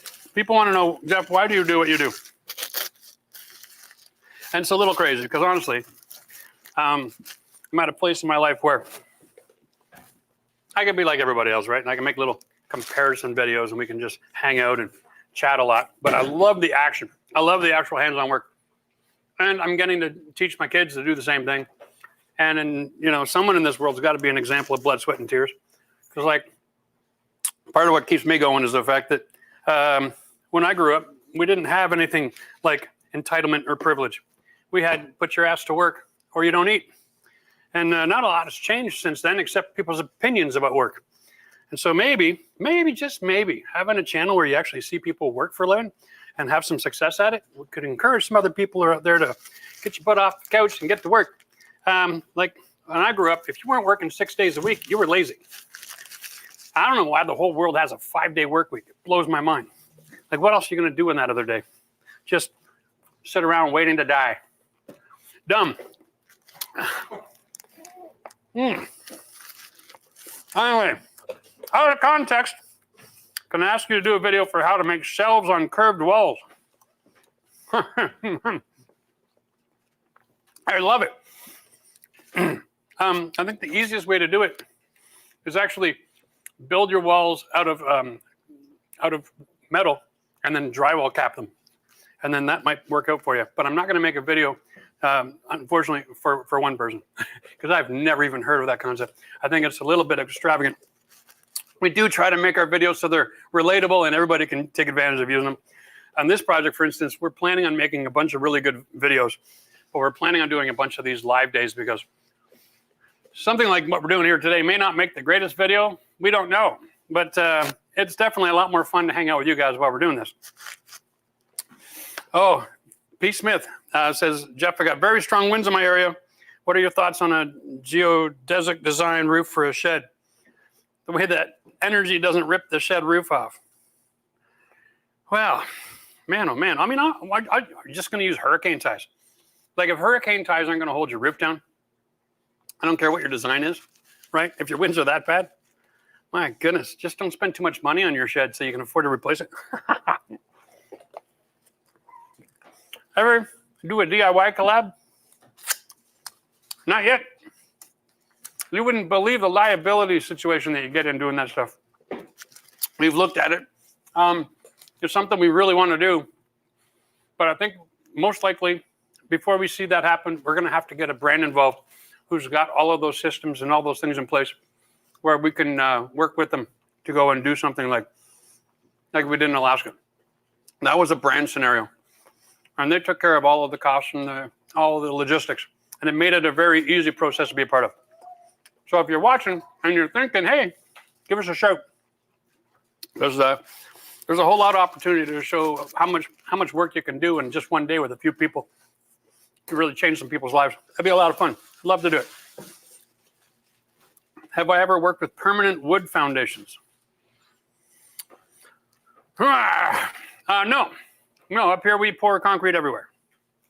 I've run into a few situations where we've had pressure-treated lumber below grade. And if that's what you're talking about, then yes, I'm not a big fan of the idea. All of that was done before we had building code and had brains. Hey. Cheers, Sandy's in the house. For anybody who doesn't know, Sandy was a fan of this channel back when I think we had 9 subscribers. I think she joined like day 1. That's awesome. Good to see you, Sandy. Cheers, darling. Bert wants to know if I'm snacking in the old kitchen of the 70s house right now. That's it. This is his home house. Bert grew up here. Oh, that's Bert. Oh, shop, yeah. No, Bert, I'm in your dining room. Now I'm in your kitchen. That's pretty awesome. Oh, my goodness. Let's see what we got going on here. I got notes. My daughter gave me a bunch of stuff to talk about because she knows I just sit here and clam up. We talked about that. Hey, let's talk about membership. Speaking of membership, there's a member, and he was quoted $11,600 on a double deck step down with Trex, also included some siding and addressing old rot. Does this seem reasonable? That's a great question. Can you let us know what the square footage is of this project? And is that materials and labor? And is it an existing foundation or is this a brand new build? And where do you live? All of these factors come into it, guys. So if you want to ask a technical question, I need to know how old your building is. I need to know where you live. And if it's a renovation or a remodel, which means are you starting from scratch or are you modifying an existing? Cheers, Creative Life. There's another member. How much weight can a truss hold? I want to swap out a ceiling fan for a 40-pound chandelier. Yeah. There we go. Now we're all eating, but that's a great question. I'm going to show you how to do that. Joe, I'm going to need a camera, buddy. Sorry to interrupt you. Let's just do this, Creative Life. We're going to show you live in real time. I'm also going to need a 2x4. All right. Thanks, gentlemen. And an open space in the ceiling where we can throw this bad boy. All right. We're going to put all that together real quick, and we'll get to that in just a second. Oh, Sandy's asking about Michelle's foot. Yeah, she healed up just fine. Oddly enough, we were in Texas last year before we went to Alaska, and she rolled her foot coming out of dinner and broke a little bone. And then we did the rest of our trip going to Alaska with 12 bags and her in a wheelchair. It was hell. But we got through it. We had a trip where we got an opportunity to go on a kayaking venture, but 12 weeks later, and we had to wear water shoes and walk through the river. And all that walking on the rocks actually massaged all of the knots out. And so then she's been fine ever since. So that was awesome. Okay, back to the question. I need a pointer stick for this. I think I'm going to switch over to Joe. Yeah? All right. So let's get a shot somewhere around here where we can see the ceiling, because my face isn't important in this scenario. There we go. So here's a truss, guys. And if we can get even a taller pitch so I see the whole truss construction. So right up to the top of this. There we go. Beautiful. So this up here, that's your truss in the roof. Are we catching that?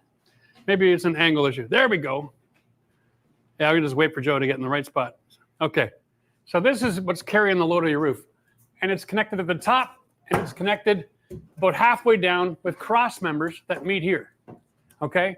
And what that does is that has downward pressure. Now the 2x4, the only way you can have downward pressure is if this roof downward pressure also means outward pressure. Okay? And so the way this works is that it's all webbed together so that it can't go out, so then it can't come down. Now, as soon as you change the dynamics of this and you want to hang something from this, let's say you want to get rid of this light fixture and put in a 40-pound chandelier. First of all, that's notched in, which is not a good idea. But the best way to do that is this. Take a piece of lumber from your attic. Not necessarily 8 feet long, but it's really all we got. There we go. Okay, and come across, pick up 2 trusses, nail it in place, and then add blocking underneath and bring it down to the height where you add that box and you're flush to your ceiling.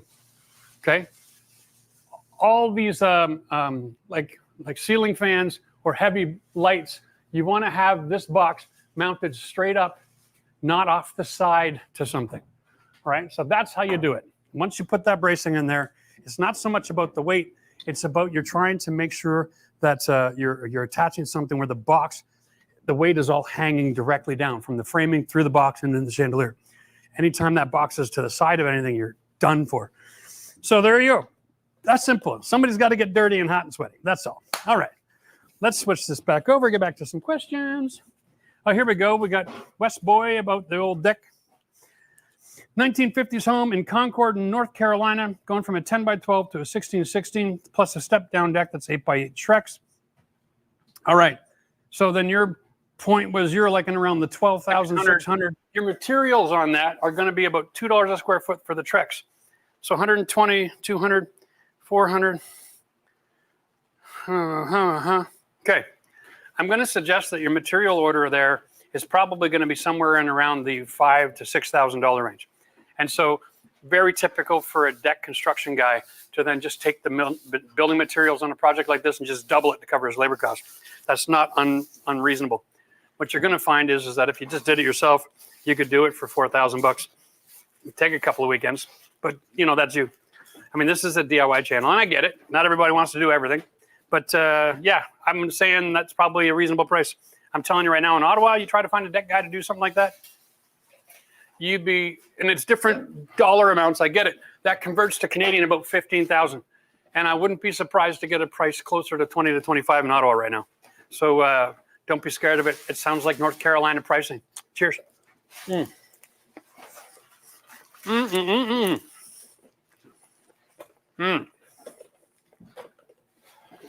Nayef wants to know, is it 16-inch on center for all the studs, especially in old houses?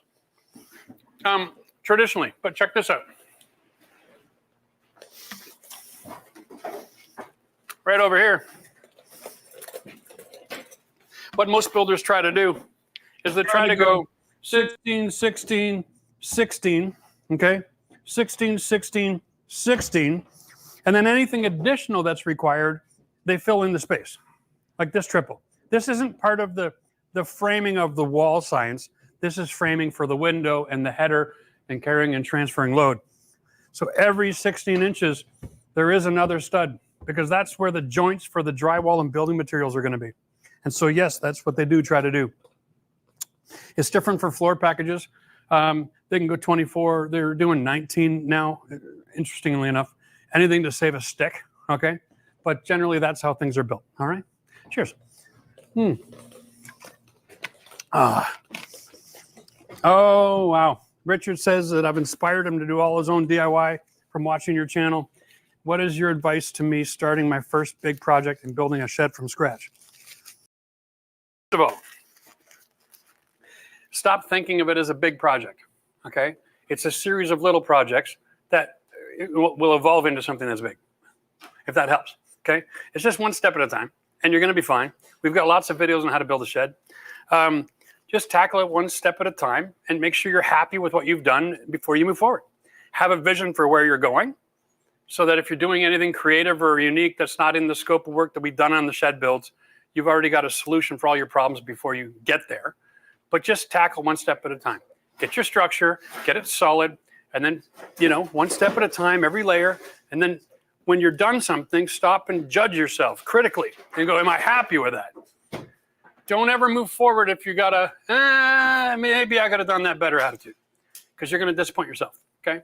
And you don't want to go backwards to go forward. So at the end of every stage, just judge yourself and be really critical. Be your biggest judge. And you will always build the best thing that's going to go in your house, because you'll judge yourself more than anybody else that you hire is going to judge themselves. That's for sure.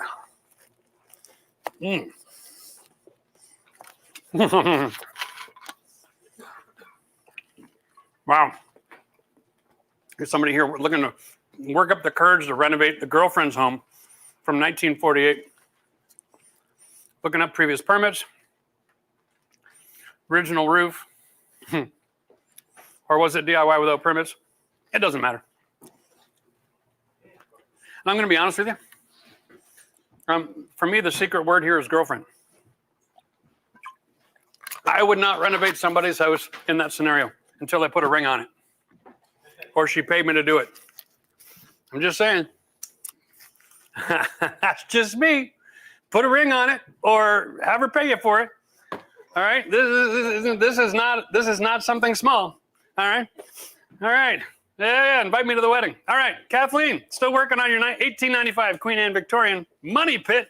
Aren't they all? But damn, we love them. Quarter sawn oak floor, beautiful. An entry has tar paper, mastic, blah blah blah.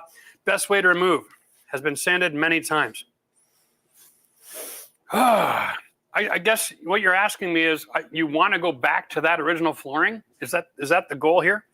Because it is a lot less work, Kathleen, if you were to install a 1/2-inch thick engineered floating engineered hardwood. It goes in like laminate planks. I did it in my farmhouse in my bedroom, over top of existing tongue and groove wood. When it's that old, the gaps are huge. It's dried out to the point you can't even use filler. You'll never get a really good stain job that'll stick, especially in an entry. Because if it's from 1895, it's in a 4-season climate, which means you're going to have expansion contraction. It's going to continue to cause you issues. I would suggest, Kathleen, you just go with a hardwood engineered right over top. Okay? Or you could put in a layer of plywood, like a 3/8, and then just do a direct bond tile job. Trying to save wood in an entryway is always a mess, and it's going to cause you a lot of headache. But the answer to the question is, yeah, you go to the store, you buy yourself a drum sander, you get some 50 grit on that bad boy, and you just sand the living tar literally right off of it. All right? You're going to spend a couple $100 on sandpaper because it'll gum up so fast that it won't be sandpaper anymore. But that is the proper way to go about if you're going to try to restore it. Okay, what would be the best siding for Georgia? What do you think about metal log siding and how to insulate an old house that has old styrofoam insulation? Well, yeah, there's a lot of questions in there. Okay, first of all, siding is a facade, okay? And it has different functions depending on what you're willing to pay for. If you're just looking for water diversion or water management for your home, then the best system is to use a complete house wrap, okay, like a Tyvek or a Typar. Get your house sealed up that way, and then whatever you put on top of that is just there for aesthetics and a little bit of water diversion, okay? Because once you've got your house wrapped properly, that's actually where the money is. That's where the science is. Now, if you want to take the next step and you get into something like a cement fiberboard or steel, so you have some fire protection, you know, usually when it's that bad, you're the last house to burn up, but you've been told to leave long before that kind of a problem really exists, right? Anyway, not worried about it. Just pick what you love and do it as cheap as possible. That's my motto. Ernie, pros and cons of using pea gravel in a crawl space as your top rock on the dirt near Chicago. No problem at all. All right. Here's the thing. If you want to have rock on top of your dirt, you should have a vapor barrier in between there anyway. Okay. So lay down your plastic. If you want to throw pea gravel on there, that's fine. That'll protect your plastic. But yeah, not an issue, dude. Like, it's clean. Pea gravel is a clean gravel, at least anyway, right? So you shouldn't have any trouble. Okay, and Durant wants to move to the mountains. Are there advantages to putting on a metal roof or traditional asphalt? Yes, there are advantages. Number one, a standing seam metal roof will actually outperform any asphalt roof. So you only have to do it once instead of twice in your lifetime. Secondly, it allows you to have vaulted ceilings. And if you're in the mountains, you want to have a view, you're going to want vaulted ceilings. If you want a vaulted ceiling, you got to go metal roof because you can't use spray foam with conjunction with asphalt. Now, if you don't care about vaulted ceilings, you can go asphalt if you like. But outside of the fact that it's a better waterproofer and it's better in high winds. All right. So it'll outperform. And you don't have to worry about ice damming either. So that's good. I would say metal is probably your best choice. If you can afford the metal, go for the metal. It's definitely a better option. All right. I'm pretty much done eating. Are you guys done eating? Let's get it. One more question? Okay. All right. He reminds me of my father figure, Rich, who passed in '99. Oh, sorry to hear that. Their personalities are so much alike. I think of Rich all the time, especially when I'm working on stuff. It's as if I'm watching Rich. Well, here's to channeling Rich. Cheers, buddy. I like Rich. I wish I would have known him. He sounds like a bang-up guy. All right. There we go. That's enough for this fun. We're going to jump back into some work. Keep asking your questions, though, okay? And Eric can make me stop and come over and answer a couple here and there. We'll let these boys do most of the work. A lot of this is rinse and repeat. So, all right, so first we got to start with cleaning up again. We stopped for lunch without cleaning up. Typical. All right, and maybe we can move a couple of lights. We'll get everything moved down the hall here a little bit. Brilliant. Okay, so let's get this over here. Let's get the bin. Let's get the broom. All righty. Boy, this place is going to open up in a hurry here in a few minutes. We got a broom here, right? Yep. Anybody know where it is? It's over here. Oh, is it? Okay. All righty. Thanks, sir. No. Oh, I love this broom. It reminds me of when I curling back in my old days. Does anybody do that in school anymore? When I was in school, we had a really cool gym class. We actually took golfing and we did curling. Did they do that? Did you guys do any of that? No. We had just like regular phys ed. Right. And then I used to go on ski trips. Like, Yeah. once a month ski trips to Volage and Mont Cascade. Right. Yeah. I remember that. And that was through the gym class. Or is that just a school program? Yeah. I took a course and it was recreational fitness or something like that. Hey. I need a hammer here. I got big spikes sitting on the ground. Why am I stabbing myself? Whoa. Okay. Yes, sir. Question about the pea gravel. That vapor barrier, then pea gravel, yeah? Yeah, I mean, if you're going to use stone in a crawl space, it's basically to be protecting your vapor barrier. It'd be the only function, or just to keep you out of the dirt. But if you got a crawl space in Chicago, that means about 10 months a year, you're going to have moisture coming up because it gets warm. And it's going to be constantly coming into your crawl space. And the moisture that's entering into your crawl space gets into your floor joists and into your sheathing and creates a real humid environment. And that humidity is what's going to lead towards pests coming in and eating your wood and weakening your structure. So it's the humidity that you're really at war with.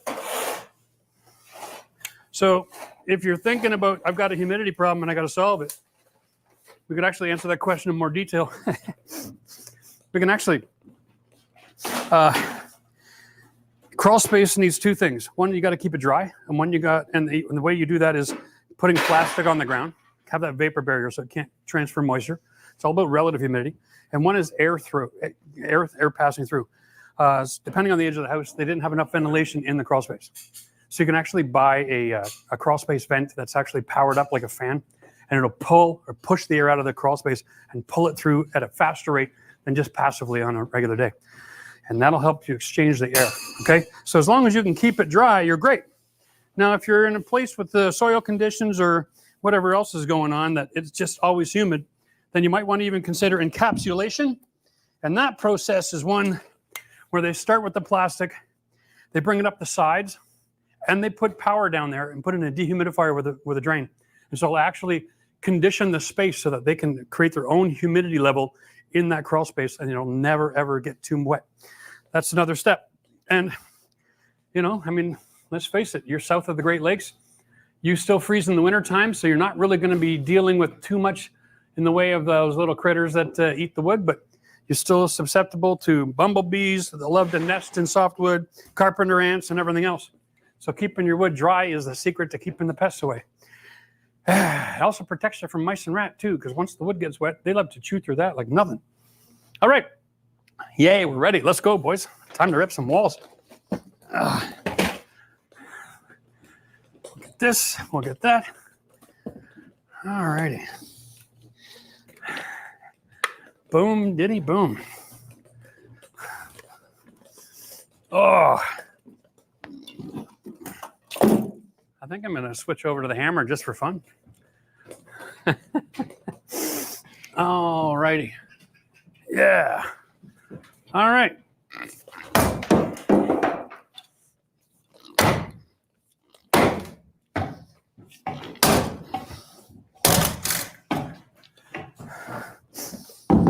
So that's the technique. Pull it off the nails, lift it off the nails, and then twist it off the nails. So you lift it, up, up, up, up, up, up. Lift it, and then twist it. Ah. Thanks, buddy. Beautiful.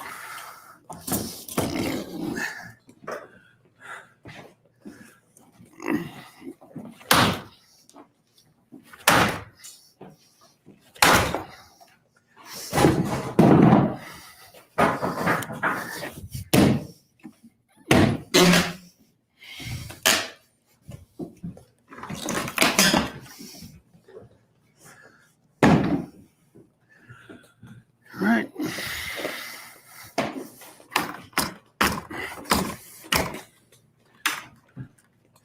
Okay.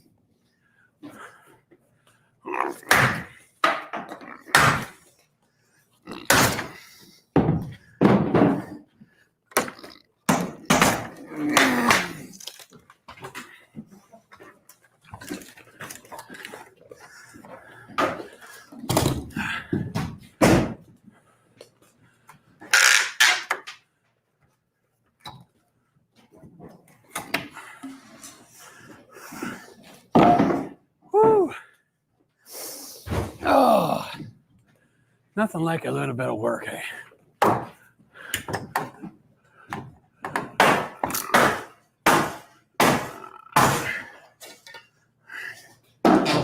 Okay. Wow.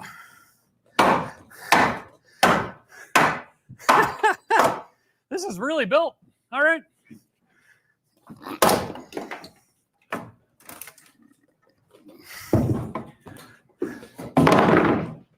Oh, wow. Huh. Well.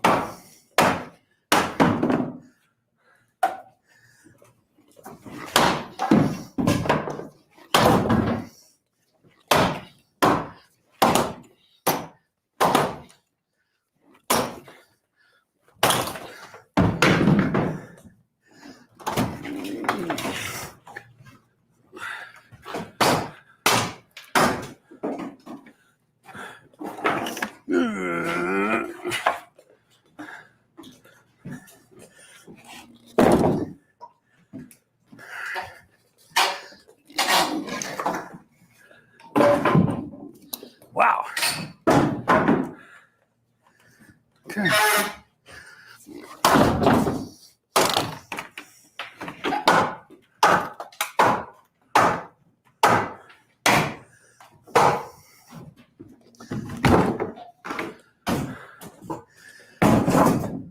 Okay.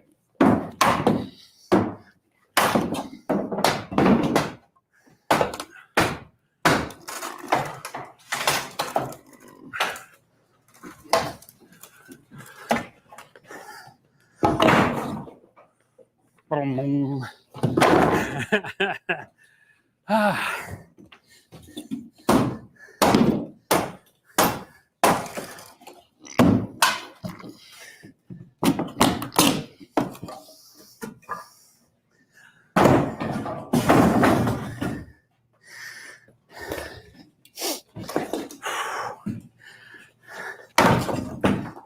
Oh, we got more plumbing.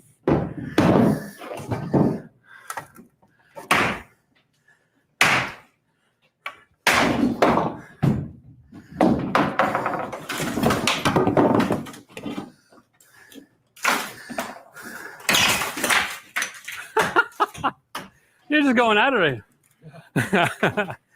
All right. You want to grab the torch and cut out this stuff? Thanks, bud.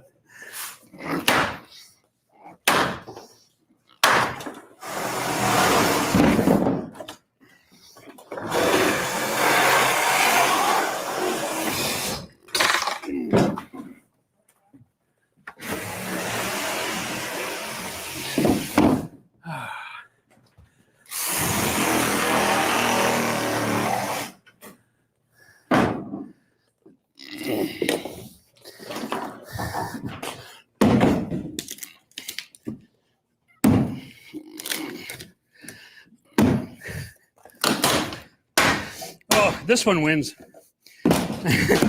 Most nails ever award.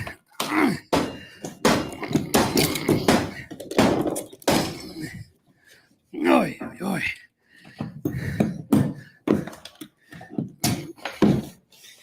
One, 2, 3, 4, 5, 6, 7, 8, 9, 10, 11, 12.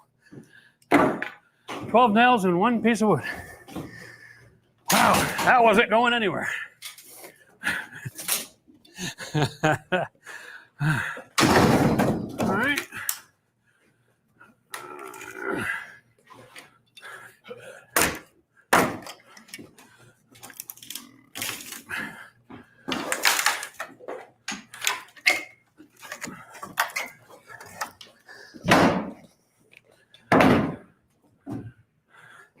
Got your snips on you? Beautiful. Oh, hey, benefit. I can't reach the ceiling. Can you get rid of this cord? I can't reach that either. Oh, no?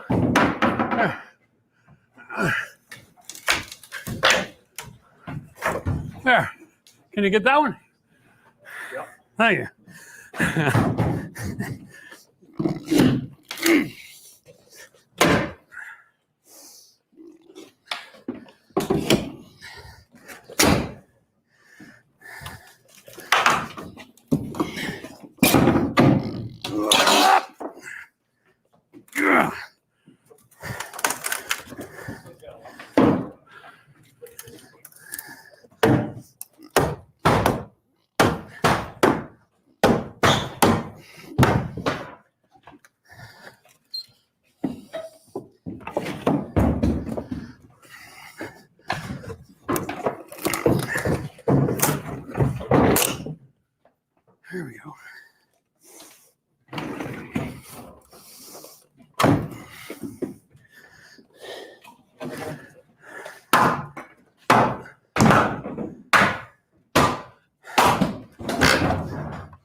Matt, I need to take 2 seconds.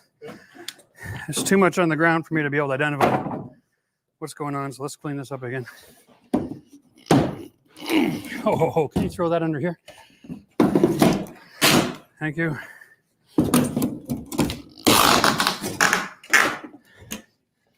All right. Okay. All right. I'm going to jump back, hydrate a little bit, and answer a couple more questions. Okay. There we go. Oh, there we go. While these guys are throwing out the next couple of walls. Here.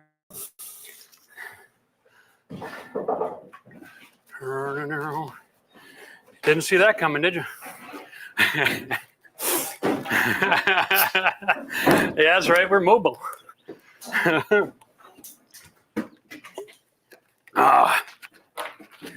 Okay. Hey, there's a good comment. This one says, Matt is such a pro. Love it. There you go. Appreciate the love. Thanks. Well, I think you got to come over here and say thanks yourself for that one. Thank you. I'm definitely probably like a 5 out of 10 when it comes to knowledge and stuff compared to this guy for sure. That's all right. You're coming a long way. Give me a couple more years. I'm just sitting in a rocking chair and watch him do the channel. Anyway. Yeah, a little intimidating being on camera. You know, the crazy thing is I think you have to be part sociopath to even do this job. I don't know. Maybe that's why it works for me. Good luck, fellas, and be safe. Hey, Fish Crews. I'm guessing you're probably signing off. Cheers. Thanks for joining us today. And guys, if you can't stay for the whole feed, that's fine. We got a lot of really cool information coming up. And we're going to do some reframing and rebuilding the exterior wall. So feel free to jump back in on the replay later on and catch out on what you missed. All right. Oh, yeah. Yeah, Matt is geared up real good. You know, I wanted to mention real quick, I was getting into it before, but I forgot. I was carried away answering all the members' questions didn't even talk about the membership. Like, how the heck can I forget that? So we do have a membership on the channel, and it's designed mostly to help make sure that you guys are successful on your projects. End of the day, we started membership, 3 or 4 years ago. Is it that long already? Yeah. 3 or 4 years ago, we started the membership program with a goal of helping you answer specific questions about your specific home. As you can see, like building technology changes throughout history. It changes in geography. It changes with different countries. Different building materials are available in some countries that aren't in others. So there's all kinds of questions that are there to be answered.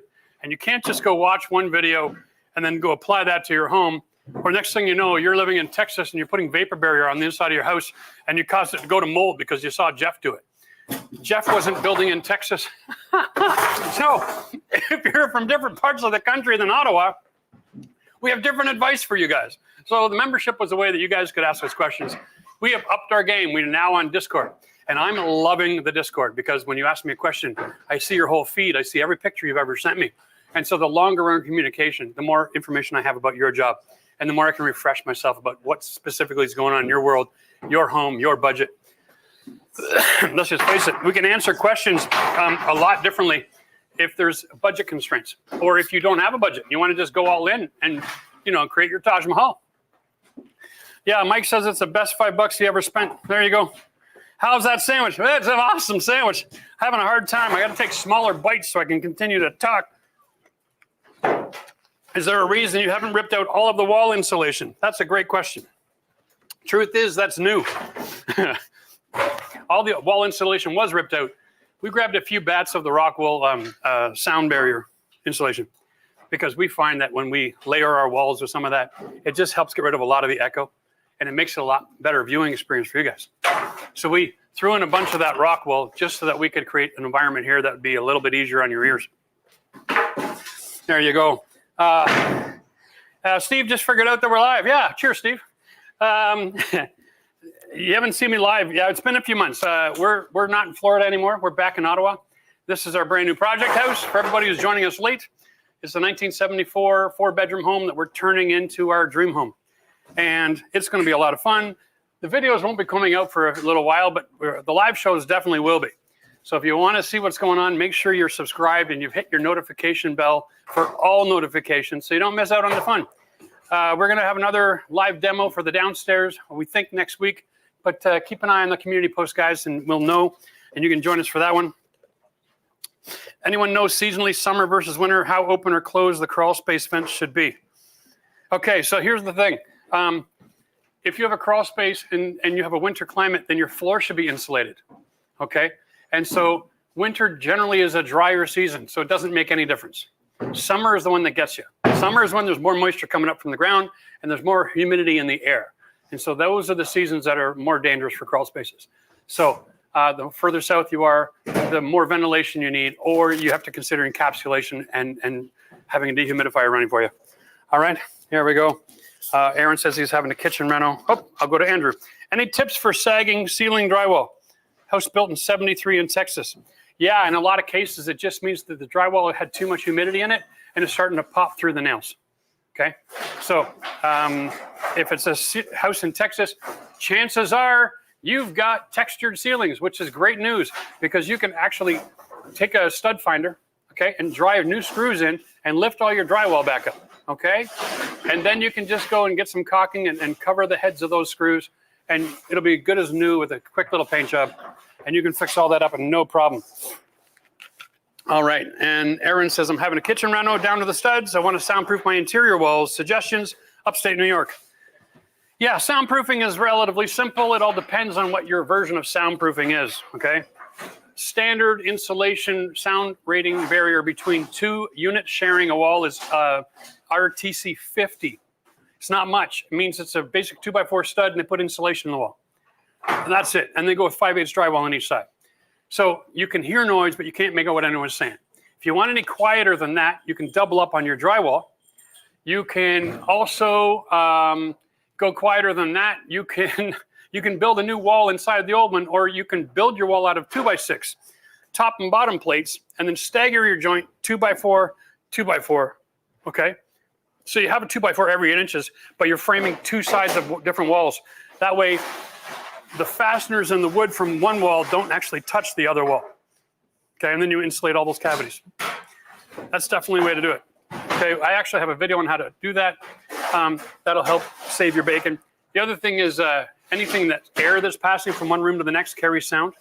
Okay, so consider soundproofing measures on your doors. So when you close a door, a lever comes down and closes off the air. You're going to have cold air return in your room before you can do that measure. You can also buy putty, and you can wrap all of your electrical boxes in a big putty pad, and that seals off all of those protrusions through the drywall tighter than air, okay? So you don't have that traveling from one unit to the next where your electrical protrusions are. What else? Oh yeah, there's acoustic caulking. You can put underneath your drywall at your wall plate. You see, when we're pulling off these wall plates, right, there's opportunities for air to pass underneath that. So you can actually have sound transfer underneath your wall. So when you're done putting on your drywall, caulk underneath the drywall, the gap between that and the floor with an acoustic sealant, and that'll help as well. All right. All righty, tighty. There we go. I think we're almost cleaned up back here. Yeah, time to get on to the last couple, eh? Sweet. All right. Let's give this I got lots of room. We're going to go for a drive. What's up? What? You lost the feed. What? HDMI's in. Is it back? Joe's camera's good, but the truth booth is stopped working. Oh, really? Because of that? Interesting. All right. Well, let's get back on camera. Look at that. We had a technological glitch. Woo-wee. How fun is that? Okay. No big deal. So what that means is now when I got to go answer questions, Joe, we're going to have to come back with me. All right? Brilliant. Okay. Let's tackle this bad boy too. Let's get this out of here. What do you say? Maybe we'll cut this off at the ceiling. Okay. And then we'll just cut. And then we'll get that all around back here and we'll lift it up. Actually, it'll stay dry. It might have water in it now, but look at it. It has a huge bow. All right, let's just get rid of this. This thing here, it probably is just threaded in. Yeah. We're going to just undo that. There we go. And then I've got a couple of protrusions here that go into the basement.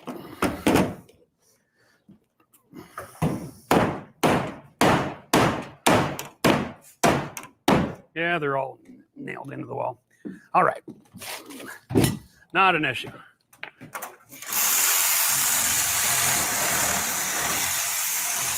Considering the amount of noise that makes to cut those pipes, I'm going to just leave those today. Let's lift that up out of that, and we'll get this pile of blocking taken out of here before somebody gets hurt. All righty. Time to get dressed up for work again.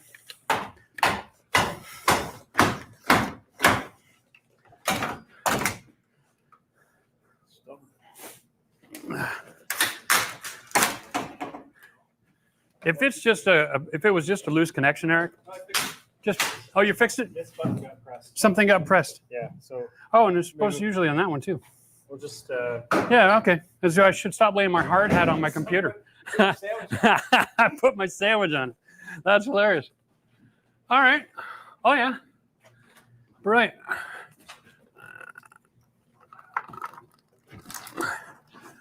And there, and that's going there. Okay. Where's the big claw? Oh, the Stanley. Yeah. I'm just gonna get up nice and tall in this thing.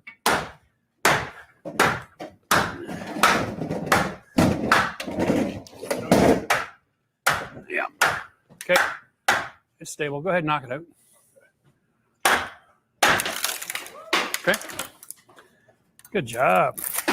There you go. Yeah. Right there. Perfect. Okay. Is it bugging people? Yeah, that's good. Can I have the snips then? Thank you, sir.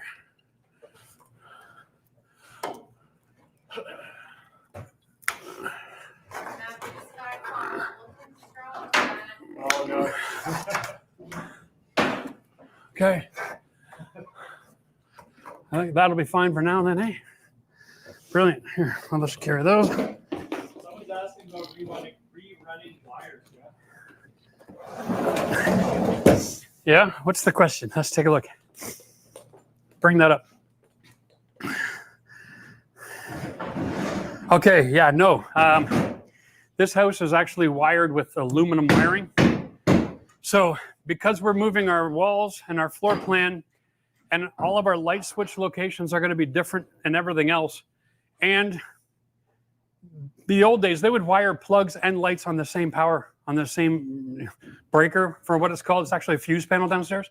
So we're updating the panel, we're updating the wiring, we're changing locations.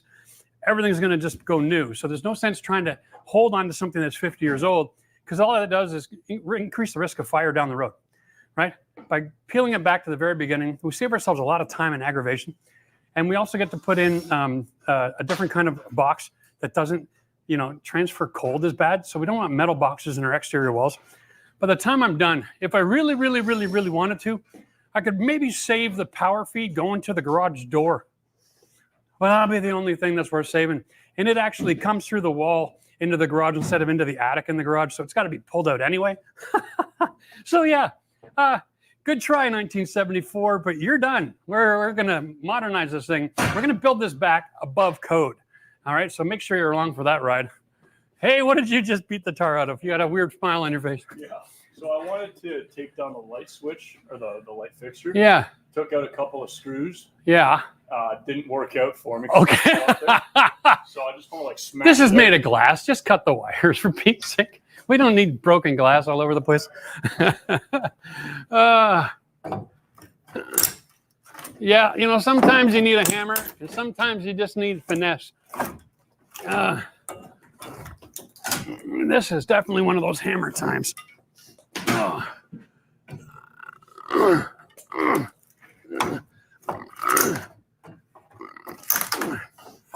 You took my bench. I feel a little vertically challenged. Oh, yeah. Thank you very much. Careful, careful, careful. I don't want you to break it in half on me. It makes it so much easier to take the rest of this if we pry it open. Oh, boy. Here we go.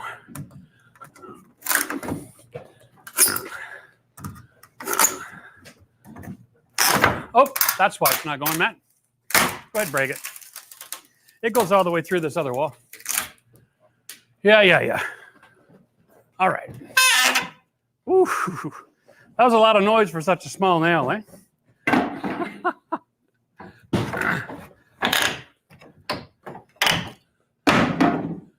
All right.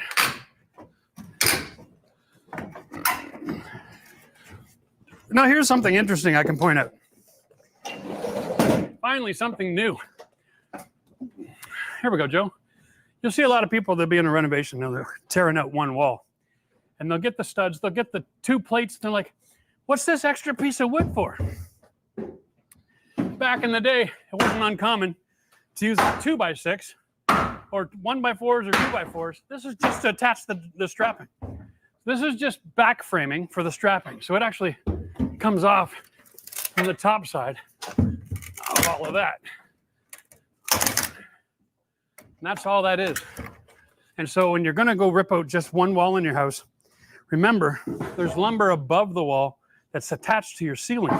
And so you've got to use a lot of precision in peeling this apart like an onion, or you're going to destroy your ceilings while you're at it. Wow. Yeah.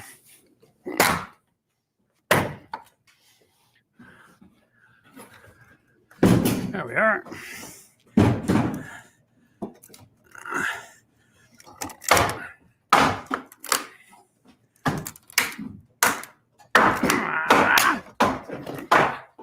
Got it.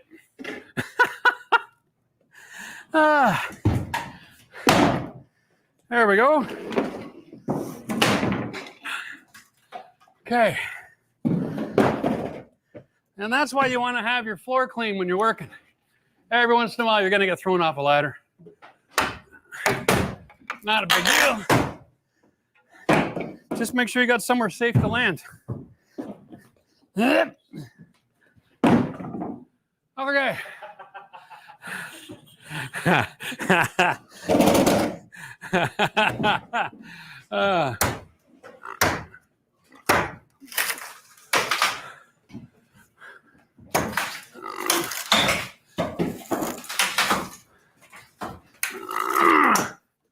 You know what, Matt?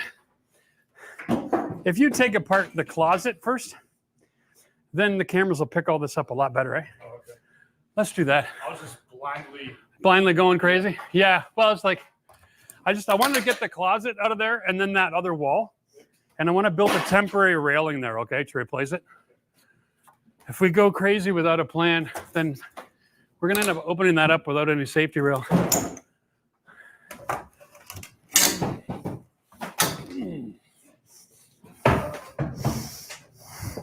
Don't worry, Chris. I'm not letting anything fall on your head. Woo!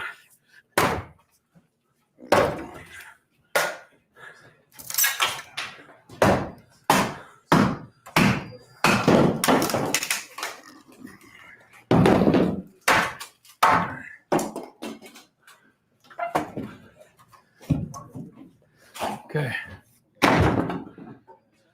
What else we got going on here? Blah, blah, blah, blah, blah. Yeah.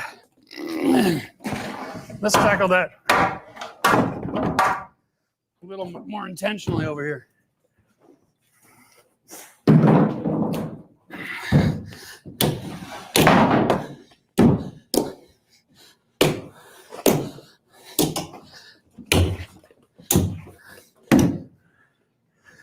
Okay. Whoops, excuse me. My lunch came back to get me there. All right. Yeah. All right. let's do that. Now, the only weird thing that's going on here, Matt, is the way they built this staircase. This plate, there's plywood underneath it, and then that's it. The first actual framing member is back here. So the only way to attach a temporary wall here is to attach it to the stairs itself, and then down here up, and then we can put our top and middle bars on, okay? Okay, so you want to stick here? Yeah, we're gonna go There. 4 feet and 4 feet, Okay. and then we'll do the difference on that. So if you want to let Nate know, we're gonna need 1, 2, 3, 4, 5, at least 6 pieces of lumber up here ready to go. And I'm gonna make it out of new instead of trying to pull all the nails out of the old. That's just a pain in the butt.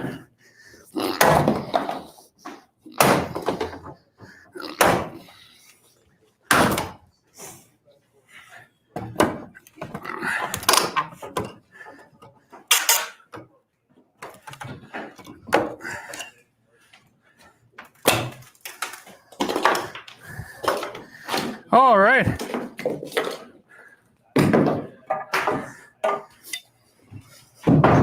Oh, I got a wall just sitting here. Let's just get that out of here now. Okay. Gentlemen, how are we doing for lights and positioning and stuff? We need to move anything? We're working on it as you guys move. Okay, we're good? Beautiful. Thank you very much. Nate, all that is going to be cut outside. I'm just going to have you bring it up onto the deck for now. We'll get your measurements in just a second. For sure, I need 2 of those sticks cut directly in half at 4 feet, okay? Thanks, bud. Okay.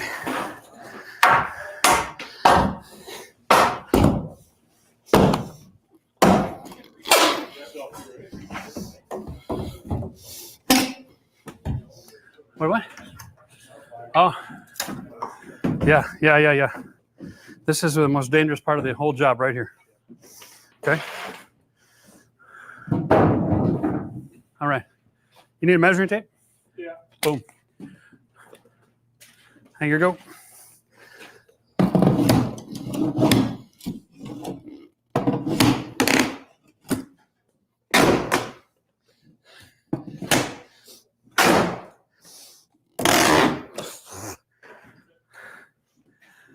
That's a lot of nails.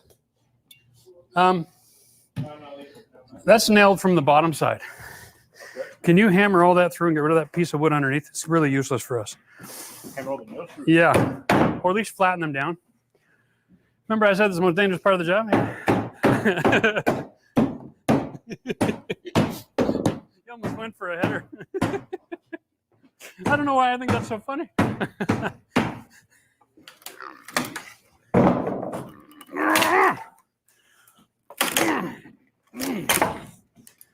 There we go.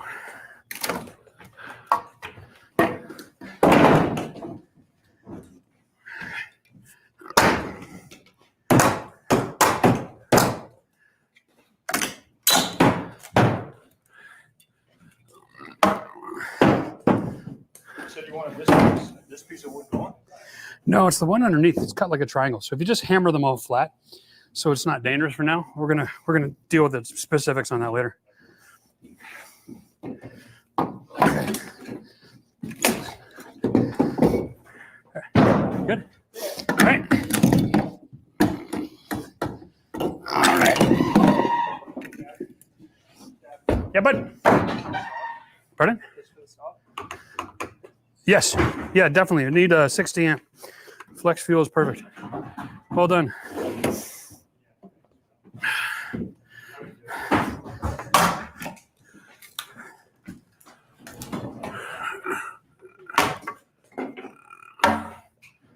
Okay.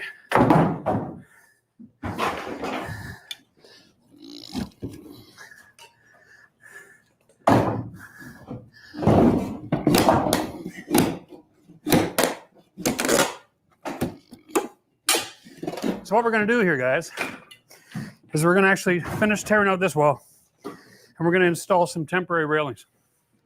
When you're on a job site, best practice, top rail, flat like this, not like this, because it has more strength. And we're going to put it in a few screws down into lumber. And then we're also going to put a bottom plate. So it's called toe kick. So you're on a job site. You don't just go accidentally kick your tape measure off over a cliff and hit somebody else in the face, right? Try to be gentlemen on the job site, eh?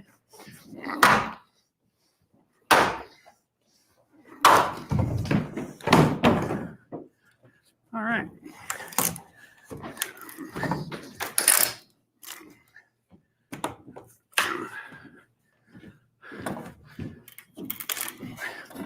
You want to just finish getting this pile out of here? I'm going to give Nate a bunch of measurements now and have him cut it up.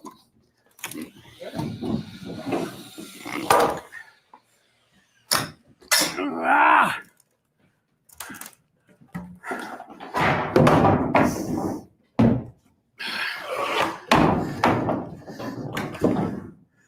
All right. Oh, I need your snips, bud. There's my coach over here. Oh, did you? Okay. Oh, I see him. Cool.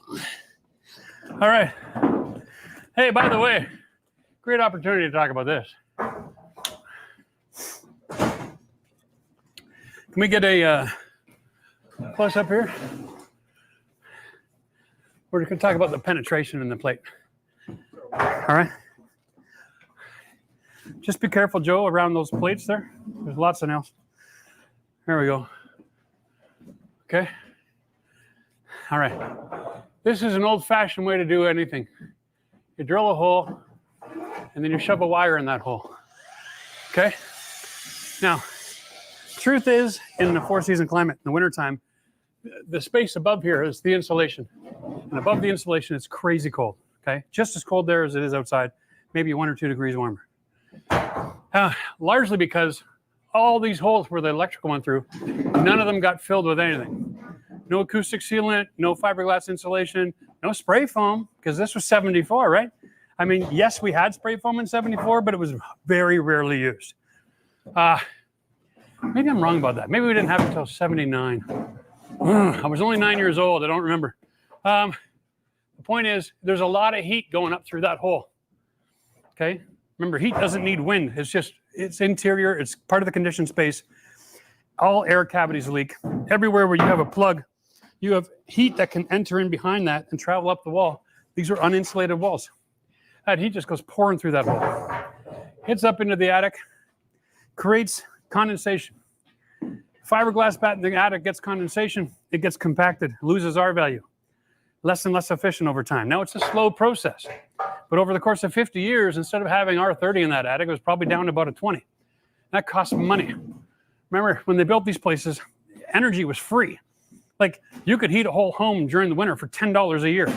Nowadays, you get $10 for 10 minutes to do stuff like this, right? So make sure you, after you drill your holes and run your wiring, if the electrician doesn't seal his holes, make sure you seal your holes before you close up your job. And if you're doing remodeling work in your house, every time you see a hole like that, remember, there's one of about 20, okay? So if you can solve one of those problems, that's still a 5% increase on your deficiencies. That's worth doing. Let's not be lazy. Anytime you can save money by keeping energy from leaving your building, it's a good day. Ugh.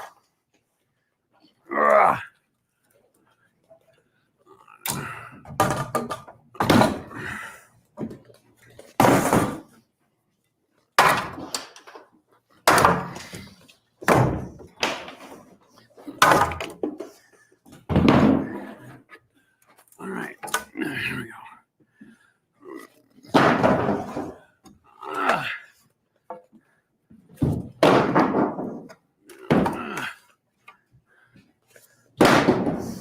All right, we're almost ready to take care of this plate. Just got to take care of this. Now, this is going to be fun because here's my stud. This is blocking. I wonder if there's any insulation buried in behind this cavity. We're going to find out together.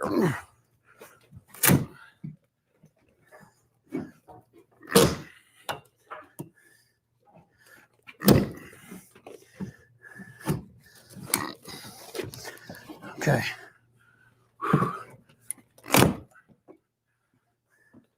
Oh, come on, you little pig.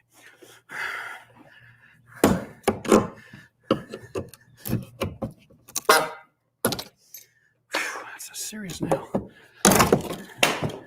Okay.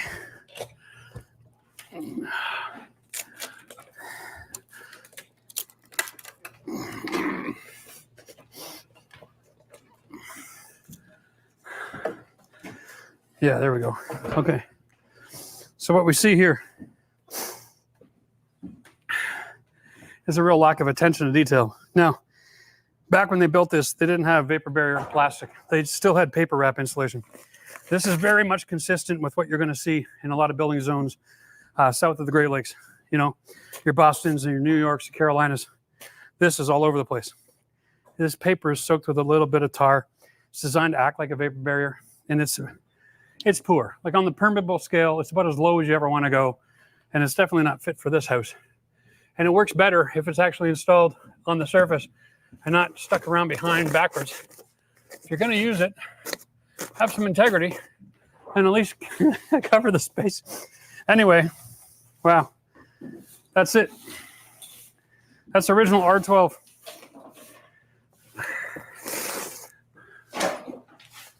Okay. Well, now, one of the things we're doing on this project is we're going to upgrade our installation technology.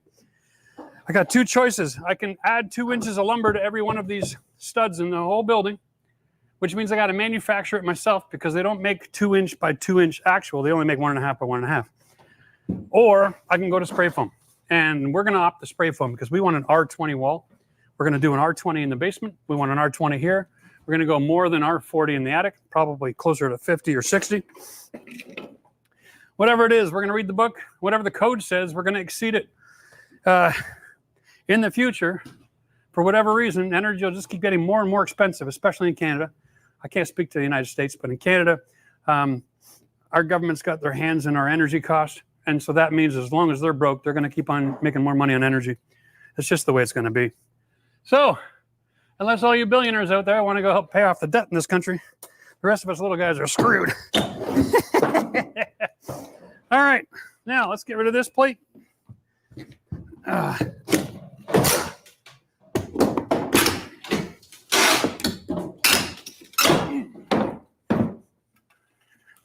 think you're still toenailed into that. Yes, sir. I do want to hold it, actually, really, really badly. There you go. Okay, thank you, sir. Tell Nate I want to grab a couple of those 4-footers now. Yeah. Let's do that. Matt, let's actually take a minute to do some sweeping up around here, and let's get some measurements for the for that framing. Oh, great opportunity to get the hat off. Just don't want to set it on my control panel again. Jeff just mentioned they're going to spray foam between the studs. I heard the spray foam is great insulation. However, how do you run wires for outlets after spray foam has been installed? You don't. Yeah. So here's the plan. Honestly, our best plan here is to finish all of our structure, all of our interior walls, and then spray foam. So what I'm going to do is I'm going to reframe my exterior wall so that everywhere I've got an interior wall joining up against it, it's not going to be the same kind of cavity build space. Joe, come with me back over here, will you? I'm going to explain what I'm going to do here. You see, we were talking about walls are all 16 on center. Yep, you're good. So this is 16 to 16 to 16. This stud doesn't need to be here. The only reason that stud is there is to facilitate this blocking, okay, because they used hammer and nails. What I'm going to do is I'm going to rip this out, and I've got a bottom plate, I've got a top plate, and I'm going to put 2 more cross members in here that I can attach my wall to. That way, when we're done our wiring, they can spray foam in behind all of my blocking, because you can't effectively spray foam behind that kind of blocking. And if I put a wall there, you definitely can't spray foam. So my goal is to get rid of this blocking technique and go to horizontal blocking so that I can, A, have all my walls and all my wiring run first, and B, they can actually get in there with the gun and get in behind all my blocking. And that's the secret sauce of this mission here. Cheers. All right. Oh. For people that are just joined recently, can you give a little update on what we're doing at a new house and what we're planning here? Yeah, okay. Let's do that. Joe, let's give an update. Maybe we can set up the camera in a farther location. Yeah, I think here's good. And then they'll give them a view. And we'll go full camera on that one, Eric, if we can.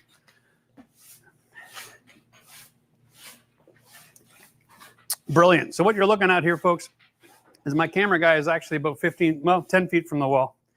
And this is our great big rectangle of what was a 4-bedroom home. There's 2 bedrooms downstairs, another living space, another bathroom. We're tearing out all of our interior walls, and we're making rooms for our new floor plan. So we have our massive kitchen, living, eat-in, one great big space, all of that. And then behind me is going to be a master bedroom ensuite, 4-piece bath. It's main floor living at its best. We're going to tie that in with a new deck and outdoor living center. But this is our project for the next couple of years.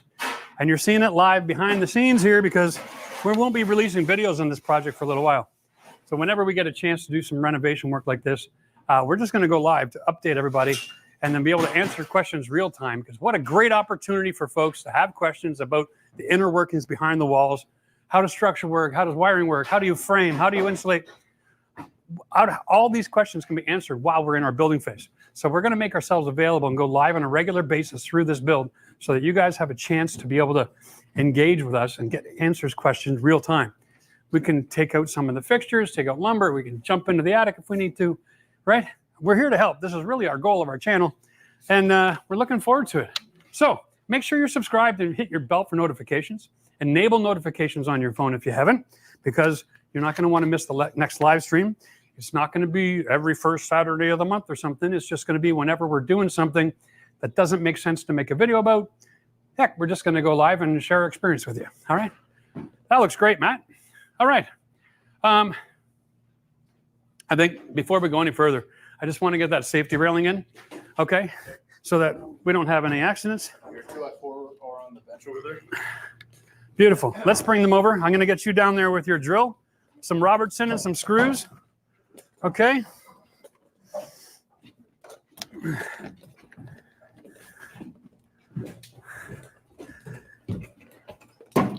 Okay. Let's start right here in this corner.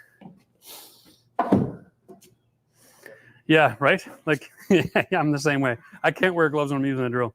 I need to feel the power. So throw me one of those. And I just want to get that installed so that it's like got like 3 screws, 1, 2, and 3. Yeah.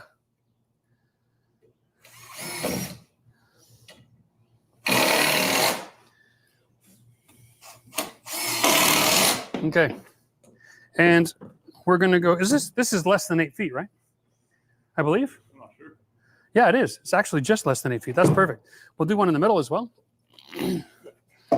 Because what good is a safety rail if you're gonna only have 2 positions where you're holding all that weight back? I mean, can you imagine running into that? That wouldn't be good. Okay, and then one here.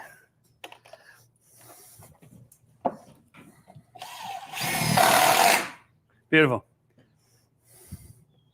Nate, are you outside?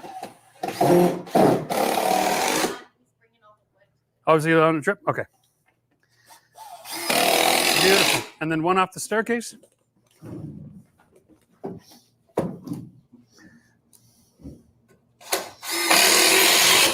Three through the, oh, yeah, perfect. I'm going to grab a tape. I'm going to give him a measurement. Oh, for Pete's sake. How many tapes do I own? I can't have one on the table. That is just awesome. All right, Matt, where's your tape on your belt, buddy? Right pocket. I don't even see one in your belt either. Oh, it's on your, oh, yeah, you wear your belt backwards. I forgot. Okay. 2 of these at 2 at 39 and 2 at 8 feet. Perfect. Hey, Nate? Or Matt? Maybe you can cut them? Yeah, give me 2 at 39, and then just give me a couple of full sticks, and we'll get this railing done. Thanks, buddy. Yep. All right. Oh, always cleaning up. Always cleaning up. My goodness. Never ends, eh? All right. Well, while he's cutting that lumber for our safety railing, why don't we just go answer a couple of questions? Oh. Always searching for the tape measure. You know what's funny is we started this job with four, maybe 5. They just disappear. Ay. Yeah, but there you can see it's a very busy room, right? I mean, we got a lot going on. This is not just pull out an iPhone and go live, that's for sure. All right. Okay. He's got that. He's got that. I got that. Sorry, Eric, what's that? We're good? All right. I'm just going to get ready for this then. I don't need this in my pocket. I don't want these. I don't need this. Just need my other drill. I'm not sure where my other drill ended up. It's over there. Okay. Now I got my tools. Bada boom, bada bing. Hey, Matt. One of those offcuts, can you stick it over this hole and screw that down? Yeah. And stick one over this hole and screw that one down? Okay. Okay. I don't like to have holes in the floor. Not a big fan. Sooner or later, one of us is going to go do something. We're not going to be looking. All right.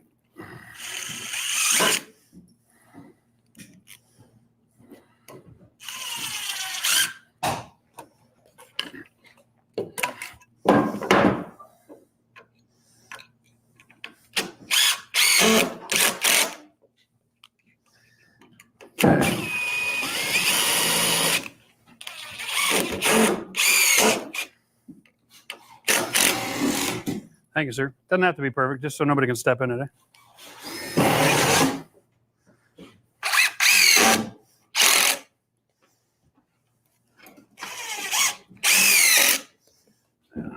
And then I need 2 full pieces of lumber for the other side.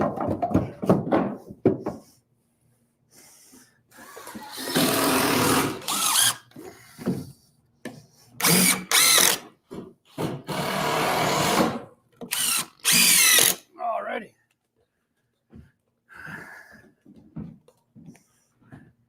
Good job keeping up, Nate. Appreciate that, buddy.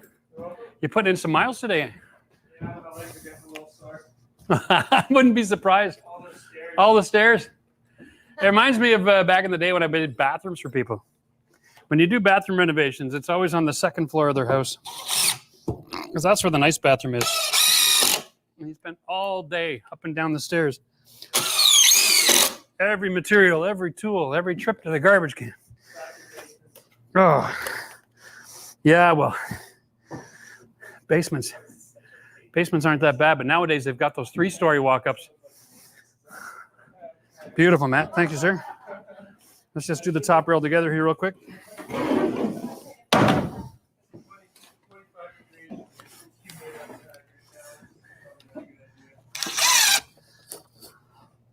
And we're good there? Beautiful. Loving it. If you want to throw a few screws in that yourself, you can, or you can just start on the back on the door there. I just feel better knowing no one's going to fall to their doom.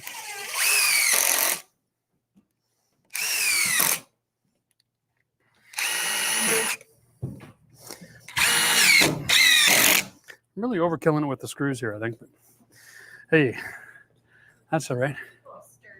Nothing wrong with safety. We got precious cargo around here, man. We got most of my family's on the site today. I mean, if it was just me and Joe, I probably wouldn't be that careful.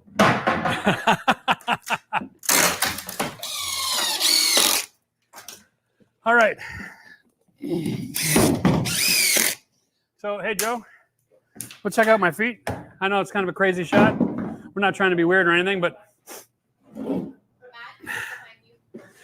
one of the advantages of this system is this is right at hips are higher. Okay, so if you run into it, it throws you back. You don't flip over top. Second is the foot. When you're working, you can't accidentally step off. Like you're working, and you're not going to just fall into the hole. Okay, So that does that. So it keeps things from being kicked over, right? And it keeps you from stepping over. All right. If you got any recommendations about adding a third rail, dear Lord, you might as well buy plywood if you're going to go that far. But this is going to keep you from being stupid. And if you're dumber than stupid, you shouldn't be on a job site. All right. All right. If you're dumber than stupid. And that's a thing. And everybody who is, you know who you are. Wow. Nice piece. Oh, we're in competition for who gets the biggest piece of wood out of the wall now. Oh, I got just one. we got another penetration here. That has to be snipped. Here. Grab that wire for you.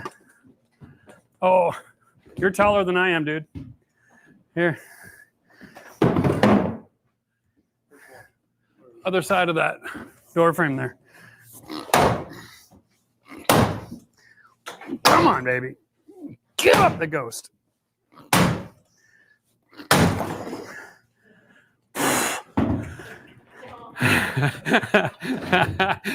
Yeah, that's funny, Nate. Eh? No, trust me. The trusses actually work. Trust me. Get it? Trust me. Now you're just kicking against the goads here, bud. Oh, you got her. All right.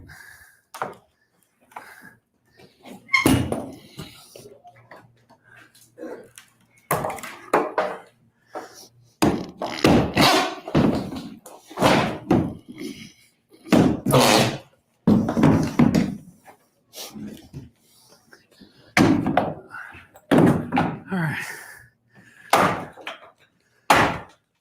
Is she feeling big yet? Oh. Hurrah! Loving this. Wow. Can you believe this whole room is going to be my bathroom? Huh? Man, oh man. How big of a shower should I make? Oh.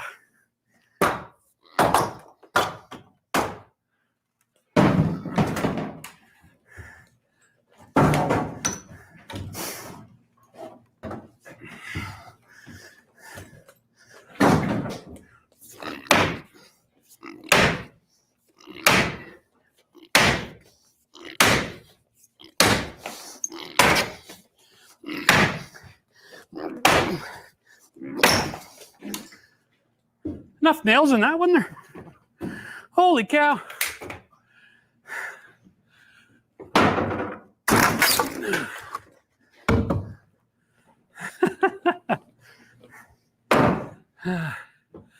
Holy cow. Dude.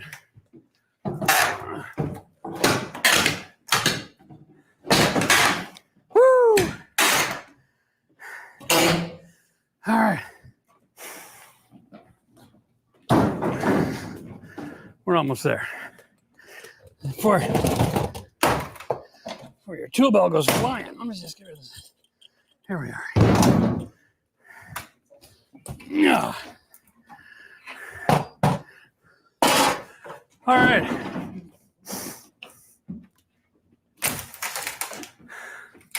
You split that one in half? That's crazy. All right. Well.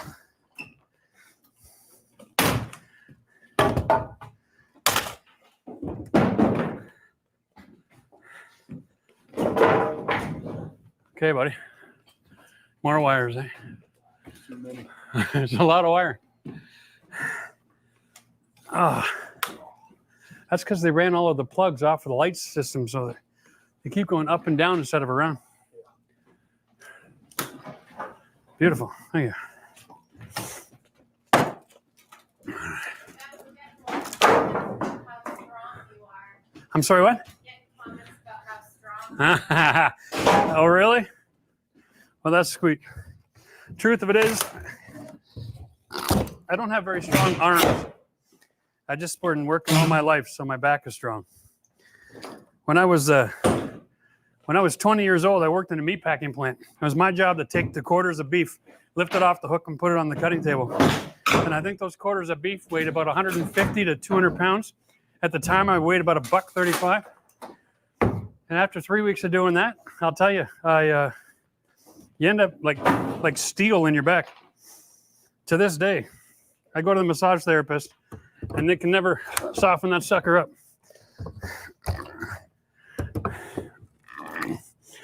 And you know what? A lot of this isn't strength, it's leverage. It's the right tool. It's experience. It's knowing when to put your body weight into it and when not to.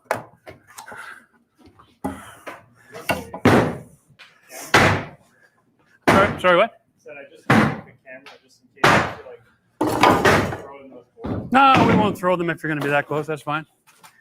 We're on our last couple here. All righty.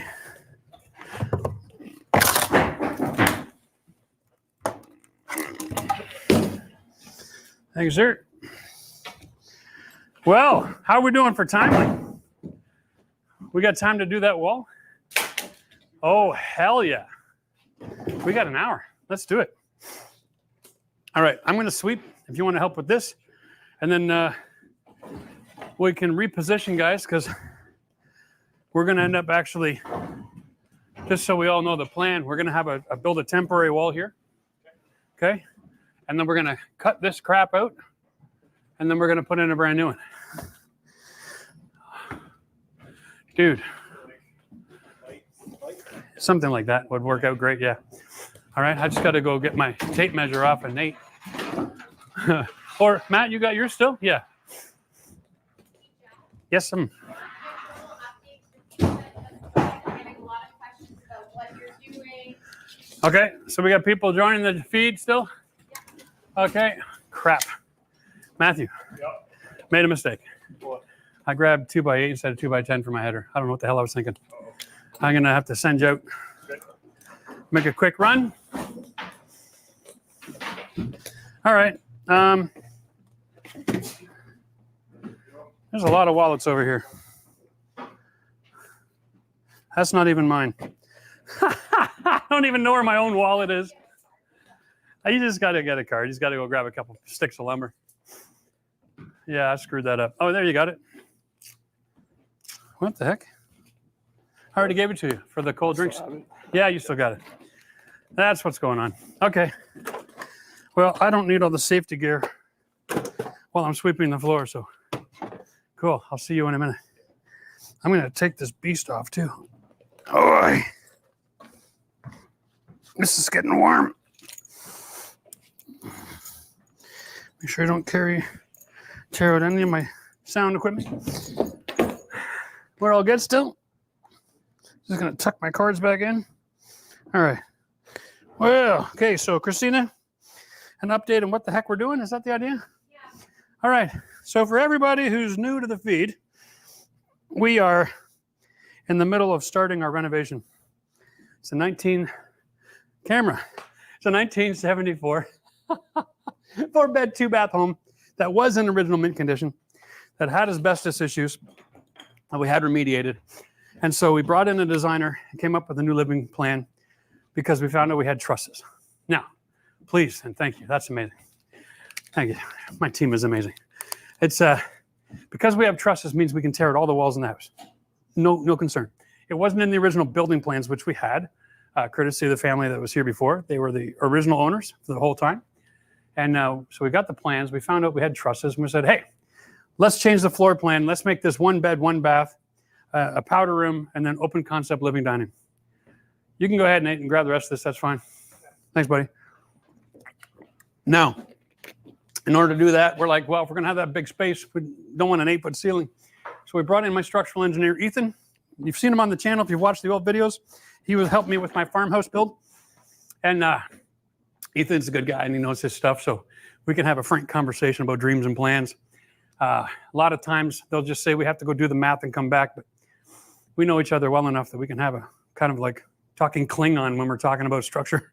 Anyway, we're coming up with this ridge beam concept. We're going to remove half of the trusses in the house and put in a ridge beam and vault the ceiling, skylights, the whole 9 yards.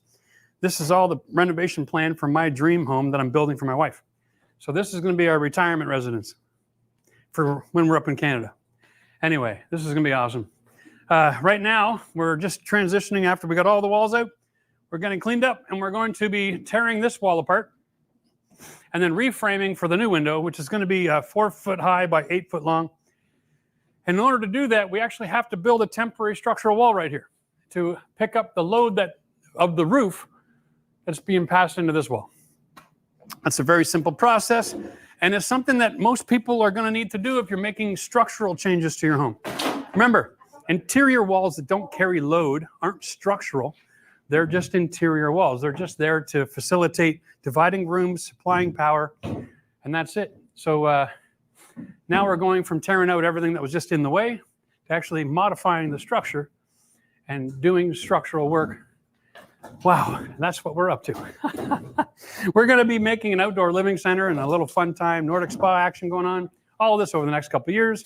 Of course, we'll make videos of everything that's DIY friendly, relatable, and subject matter, and that's going to be helpful for you guys as a search tool down the road. But as much as possible, we just want to go live the next couple of years, share the journey, give everybody opportunity to have questions, give everybody the opportunity to join our membership. Join us on Discord, where I can help you with your renovations and answer questions. We're building a great community there, guys. So I'm really proud of it. And, you know, like you guys are all out there supporting each other and helping each other out and sharing your own experiences, which is great. And it's a lot of fun. All right. You need it 2 by 10? 2 by 10 by 10. 2 of them. Two by 10 by 10. That's Home Hardware, or do I go to Home Depot? I don't know. Do they have a lumberyard up there? I can check. Home Hardware? I'm pretty sure that's. I'm pretty sure they got a lumberyard in the back. Okay, sure. Yeah, just walk straight into the pro desk and then say, hey. Yeah. All right. we got it. Cool. All right, so we're just going to tidy up here a little bit, and then we're going to answer a few more questions in the feed, and then I'm going to build this temporary load-bearing wall here. I got to get rid of this other member, and we'll talk about the science about building this. All right, Nate, you're going to be my assistant for this a little bit. When this is all out, we're going to need about about 7 sticks of lumber, okay? Yeah, we got lots left, I'm sure, right? Yeah, full pieces, and 2 of them inside and 5 of them outside, and I'm going to have to yell measurements at you, okay? Beautiful. All right. So, excuse me, guys. I just want to get on the broom, clean this up, make sure there's no nails sticking out of it. We don't want any tripping hazards while we're working. All righty. Here we go. Now, it does feel a little bit dark in here. It's not looking dark on camera. No, but it's feeling dark for me to work in, is what I'm saying. If I could get that light over there coming across, and then, or we can pop the halogen somewhere else, that'd be helpful. Or just leave them where they are, shoot in this way, and we'll move that light over. Because that would change the wiring, our temporary wiring scenario. Awesome. I just like to be able to see a little bit better while I'm working. Okay, that's garbage and garbage. Okay. Woo. And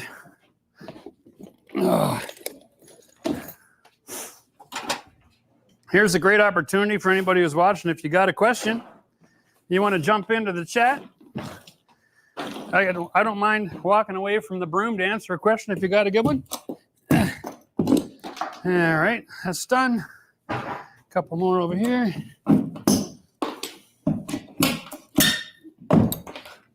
Okay.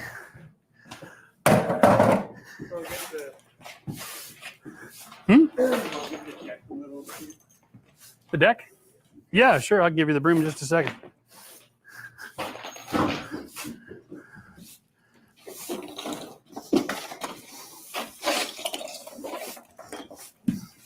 All right. Oh, there we go. More nails. More closet brackets.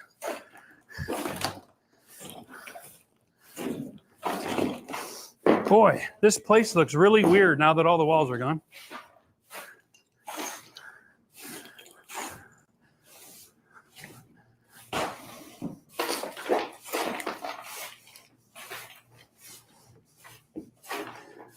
Okay. What's your favorite thing to What's my what? Least favorite thing to do on renovation? Oh.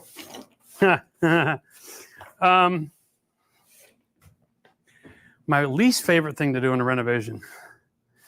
Well, it's not going to apply here, but I hate going in the attic. I'm like risk averse. I'm temperature averse. I prefer not to be hot and sweaty if I can get away with it. Honestly, I mean, most people hate painting or they hate drywall or they hate cleaning up. But I find those simple menial tasks to be the greatest opportunity to do thinking. I plan my whole project while I'm sweeping a floor. Besides, when I sweep a floor, I know if there's anything left sticking out of the floor. And I know it's safe to walk on. Man, oh man. Okay. Yeah, I mean, I don't know. I don't have any downside to anything. I just love to work.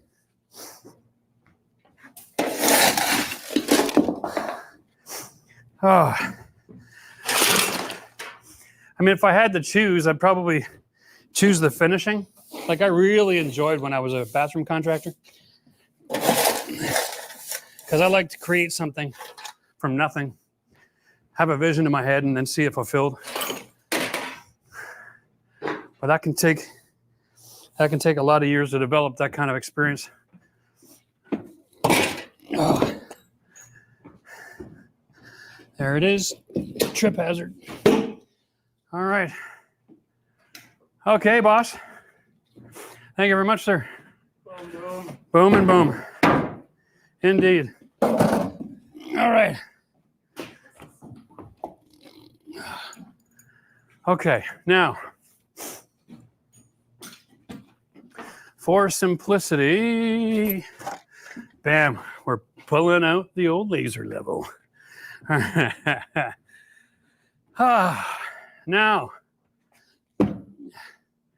when we're working, doing temporary structures, we want to be 2 feet from the exterior wall.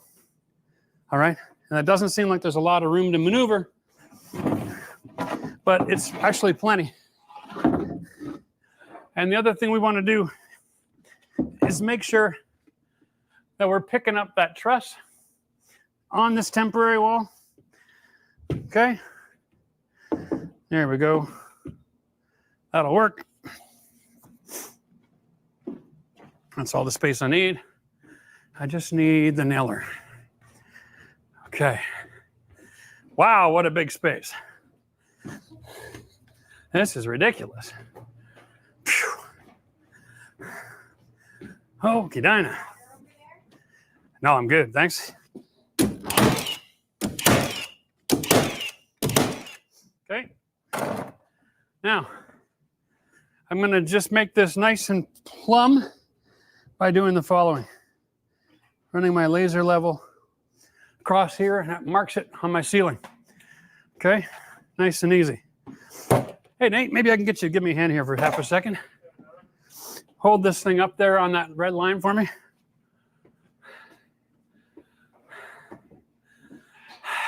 Oh, actually, we should double check that my lumber is going to be long enough. Yeah, we're good.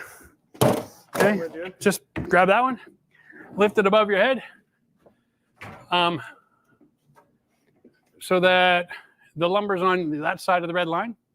So, and it makes it all the way over to pick up over here, Nate. I need to pick it up here. So start the very end of the board, right on the edge of that. Come back to you. Keep going, keep going, keep going, keep going. Get right there. All right. And then let's go the other side. Get that relatively on that number. Red line, red line, red line. It doesn't have to be perfect, but almost perfect is good. All right, there we go. Woo! Now, we're picking up all the trusses related to my 10-foot beam. That's simple. So all I got to do now, Nate, is have you cut these studs to the dimension that I'm working at. So by standing on this wood, I make sure it's compressed. And I'm going to measure here. I'm going to one at a time all the way across. 94 it is. That was a really good educated guess. Can you see the backside of that tape or something? Yeah. Oh. Do you have another tape measure? I gave you mine already. Oh, yeah. Yeah. Now I'm stealing Matt's because I can't find my other one. So we're just gonna stay where we are in our lane here. Now, what we're gonna do is we're gonna put a stud directly underneath every one of these trusses. 1, 2, 3, 4, 5. And then when we're all done, we'll put one more board horizontal across the middle to keep them from bowing under the weight. Okay? That's very important. You don't want a 2x4 to span more than 4 feet before it's held in place. And then we're ready to start peeling apart this onion, which is going to be awesome. I can't wait. So what we do is we actually literally cut all this wood out. We're going to leave the window there, and we're just going to get rid of all the extra lumber, put in a brand new header, put in new supports right down to the outside, because the outside has a rim joist and that carries load. That's all we got to do. And this will be awesome. All right. In the meantime, this is not the right design for my new house. I don't want to have blocking like this in my house because I can't spray foam in behind that kind of blocking. So I'm going to just rip all that out. There we go. Yeah, when you compress your insulation like that, you end up with R5. That's just garbage. That is not a good insulation. A lot of air movement in that.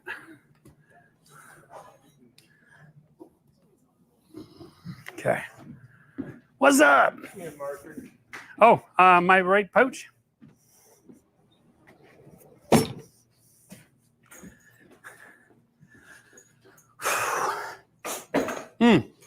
Maybe we should take a look at this.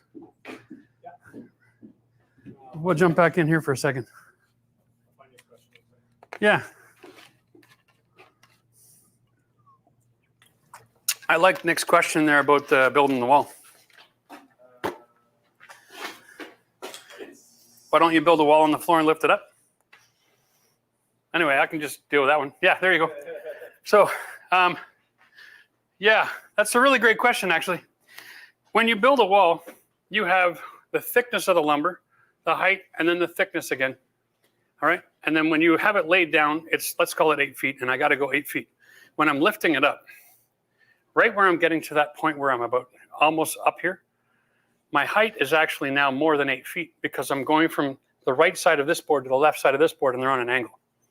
And so I can't build that wall and then put it in place and have it carry the structural load of the roof because I'll have to literally lift the roof to force it in place.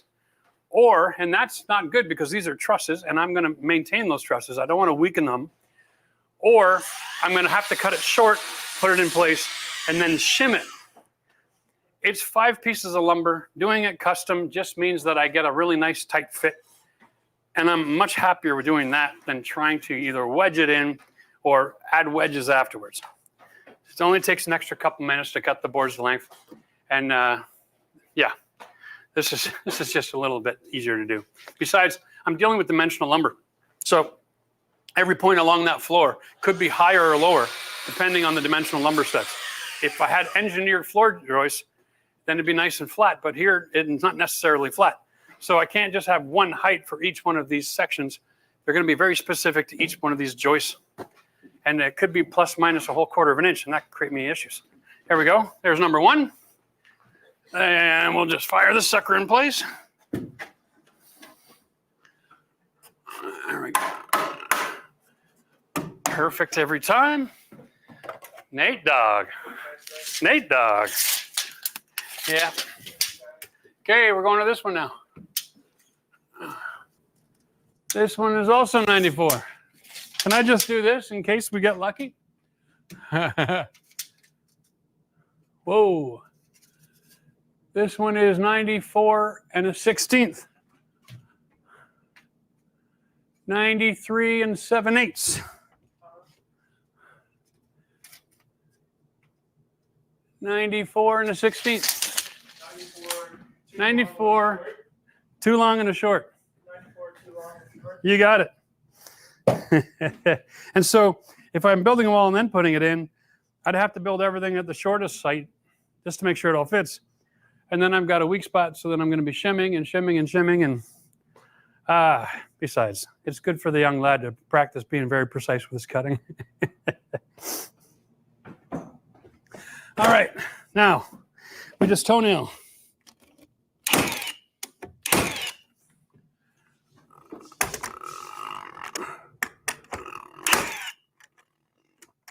Come on, there we go. Remember, we're using gravity here. We're not relying on the fasteners for anything structural. So just getting it toenailed in is plenty.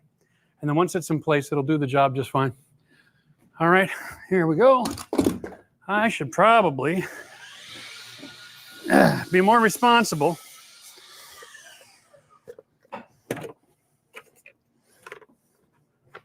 While doing this. And get the strapping out of the way too. There we go.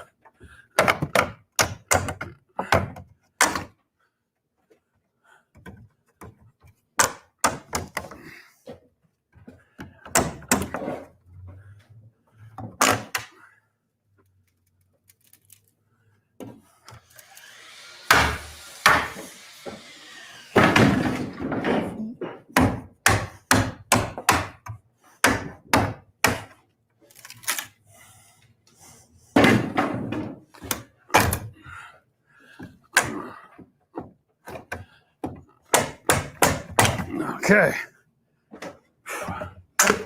So for everybody who's asked me in my strapping videos, could you use nails? Here we are, 50 years old, right and tight, held up that ceiling, no problem at all. You don't have to use screws, okay? If you like using nails when you're framing, even when it's a vertical surface, they hold just fine. All right. Now, these are now dangerous. Get them off to the side.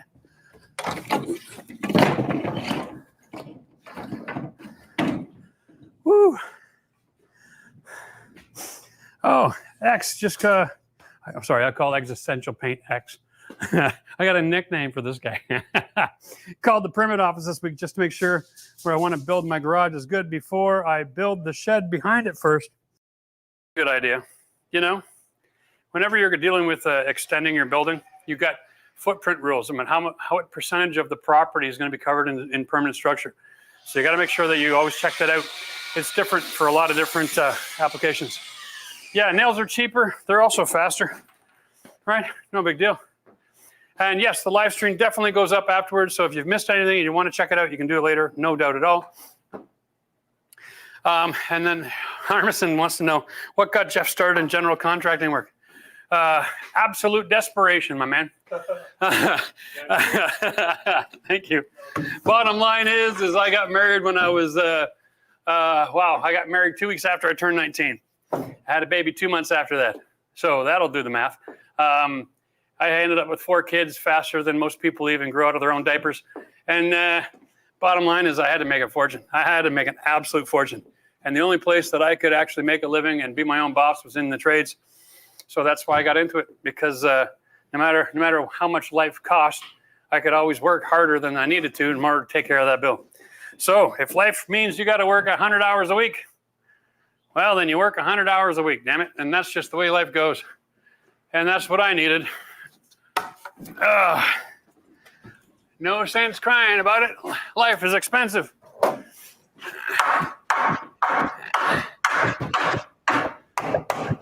If you want to enjoy all the benefits it has to offer,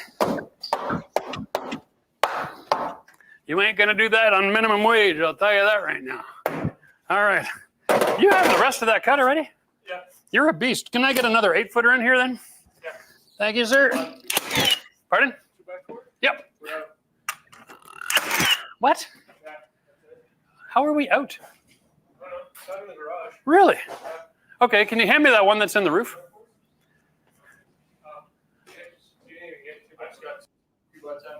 Yeah, I could have swore I did the math. I got 14. I needed 5, 6, 7, 8, 9, 10, 11, 12. Yeah, I really did the math wrong, didn't I? All right, let me have the one that's hiding in the ceiling, and at least we can build this thing. Okay, and then, what did he say? Long, short, long? Yeah, long, and then short. It was long, short, then long.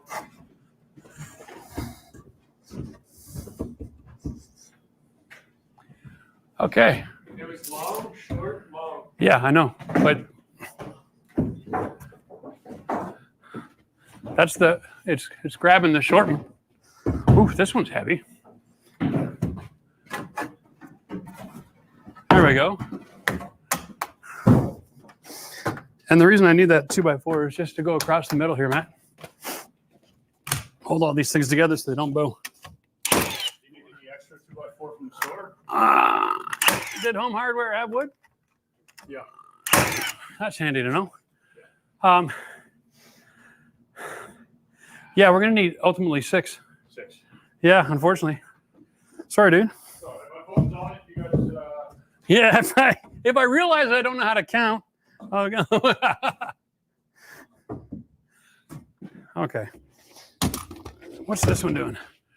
One of these is 8 feet. Okay.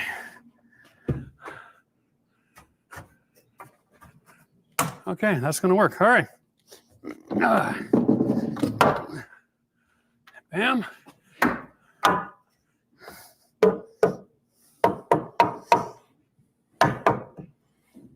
That just comes up a hair shy, doesn't it? All right.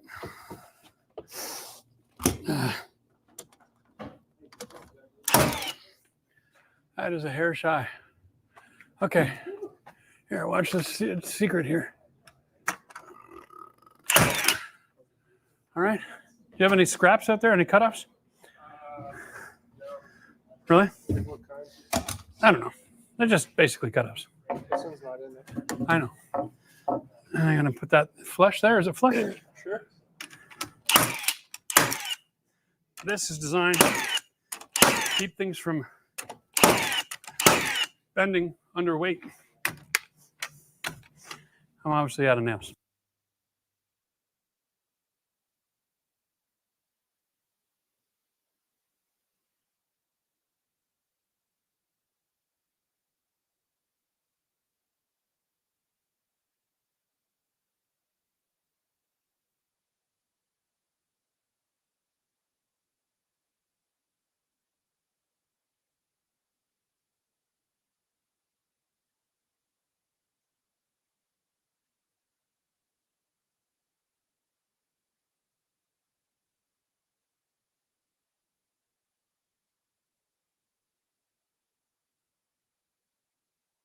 All right. Here we go.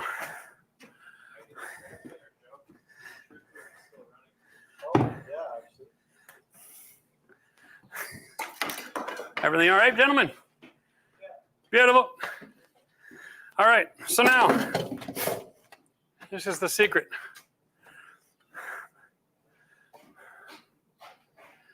We waiting for Joe to go back live again? Okay. Actually, you know what?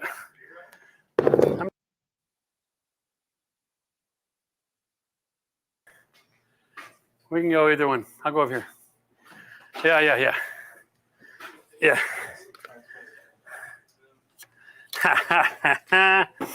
There we go.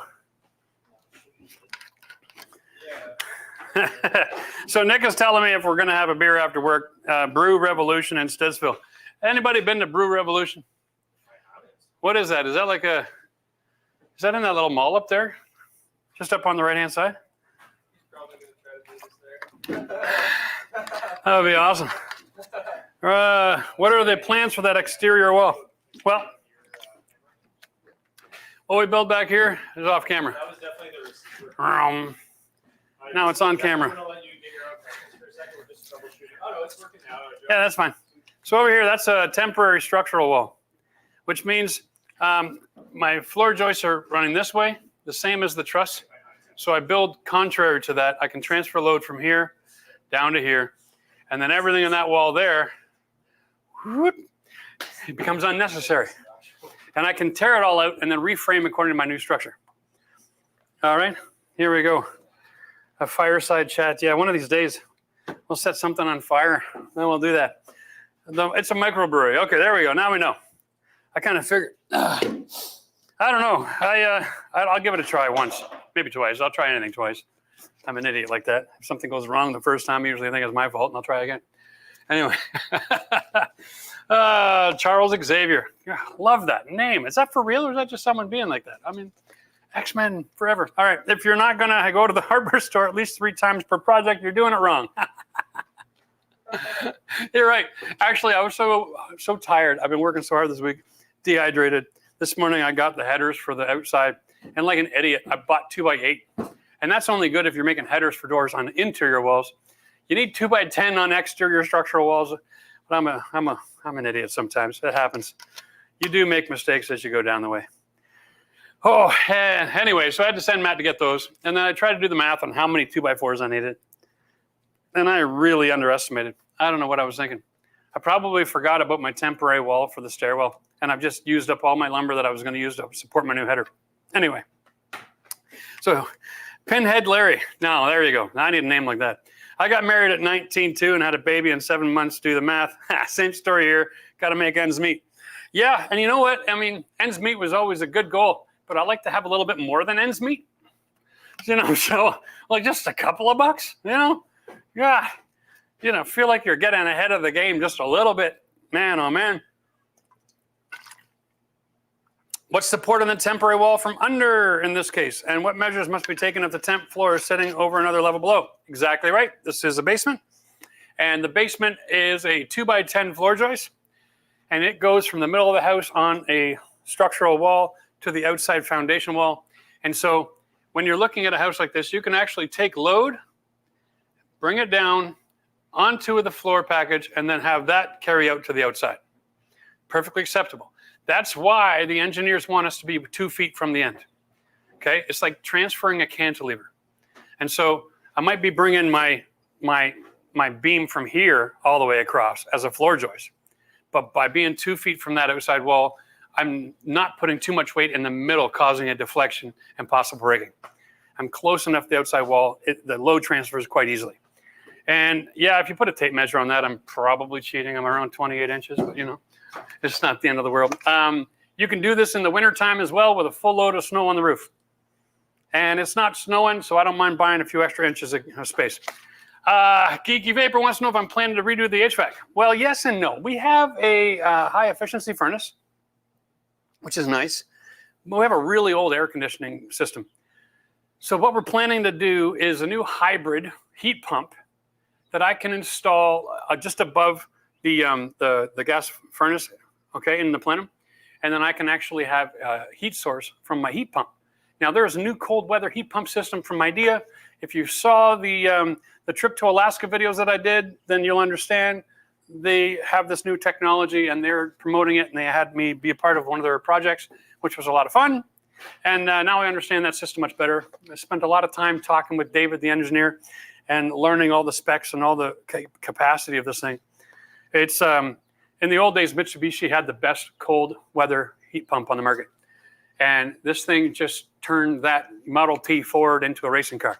It's unbelievable. So we can actually run on the heat that's found in the air, even here in Arctic Ontario. And we can do that year round, no problem. It's absolutely brilliant. They've got different fuel in the line. They got different capacitors. They got different compressor technology. They got all kinds of great stuff going on over there. And now the whole world doesn't even need fossil fuel to heat their home. Like, it's just not necessary. I'm glad I have gas, though, because I want a gas oven. I like to cook Italian. And you can't cook Italian if you don't have gas. That's all I'm saying about that.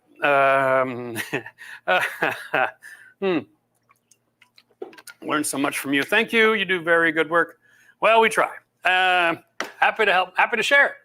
Sharing is caring. All right. Where are we, Nate? We're ready to start tearing some stuff out. You want to give me a hand with that? Sure. Beautiful. I'm going to still work on my lunch here. I back at it. All right.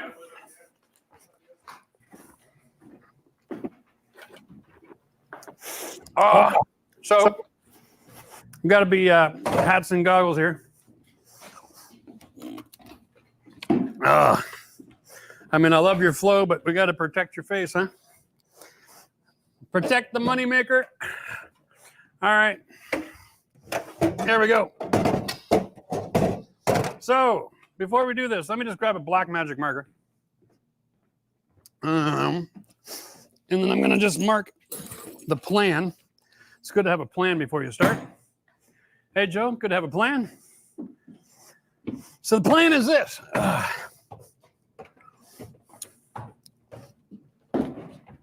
My kitchen comes right up here, front of the cabinet, right on this paint line.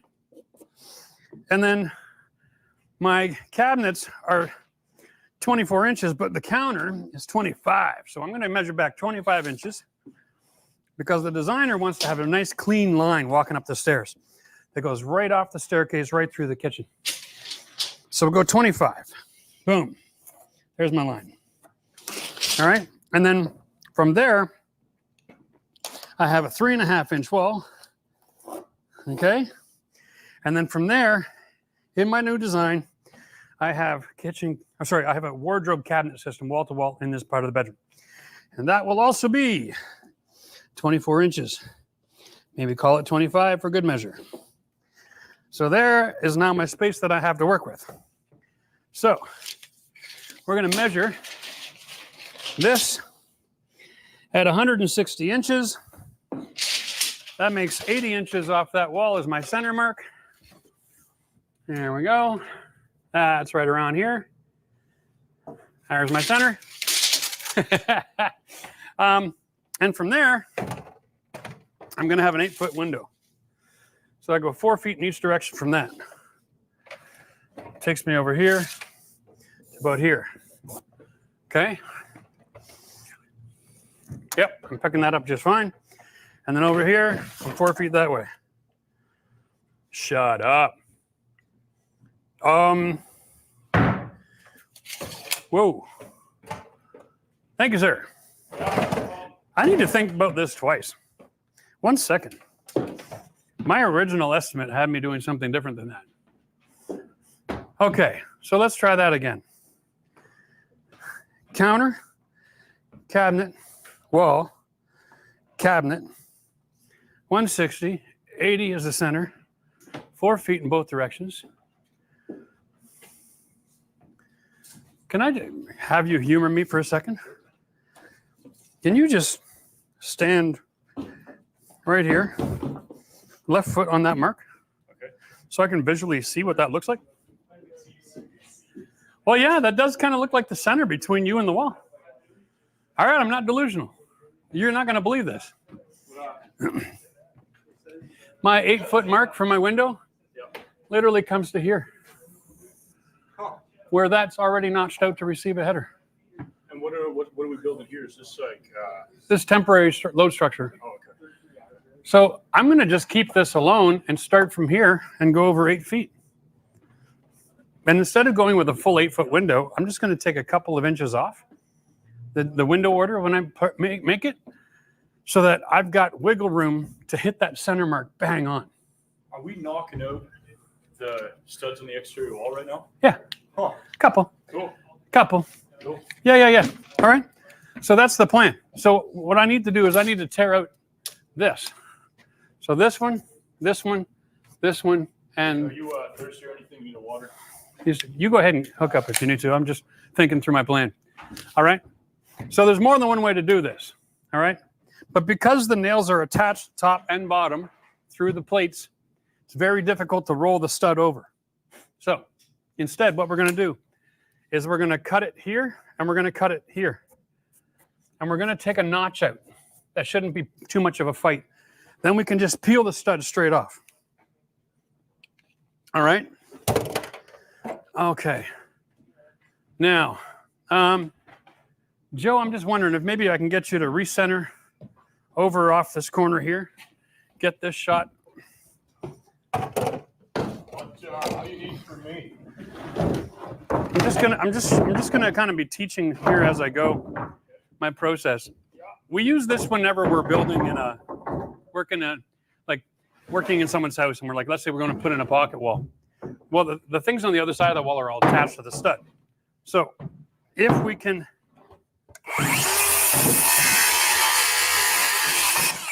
cut most of the way through, okay.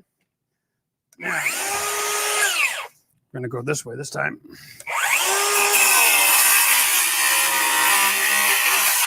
All right. Then we can take the Sawzall and get the wood blade, and we can finish that cut, and then we can peel this all open. There we go, up here.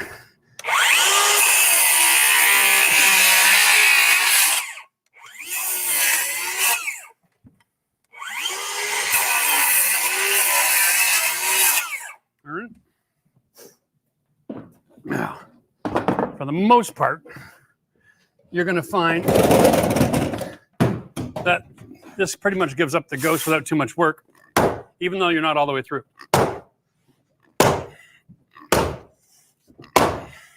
There we go. Okay.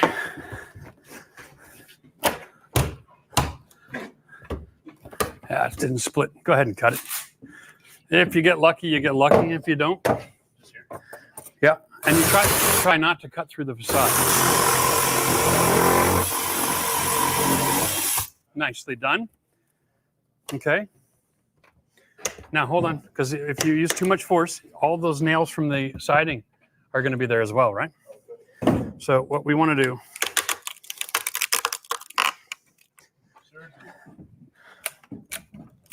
Oh, Lord. Oh, you didn't cut the bottom one yet. That's why I'm having so much difficulty.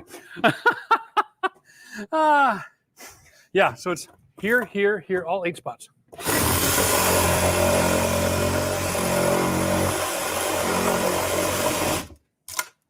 Okay.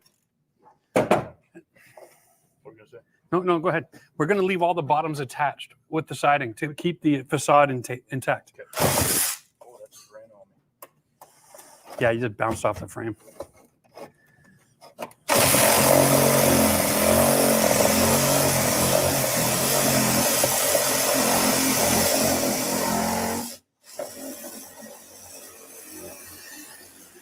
Looking good. Just keep that up. So.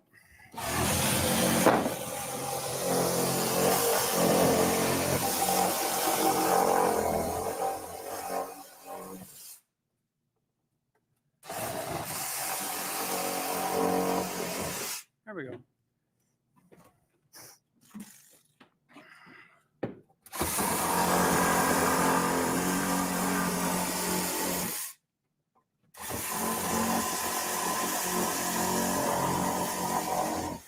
Beautiful. I just got to get the top of that double now. Yeah, and I'll peel these off by flattening them over, and they come off the nails.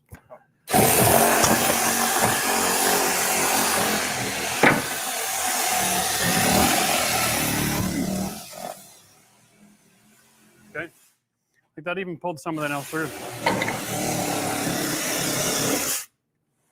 All right, we're there.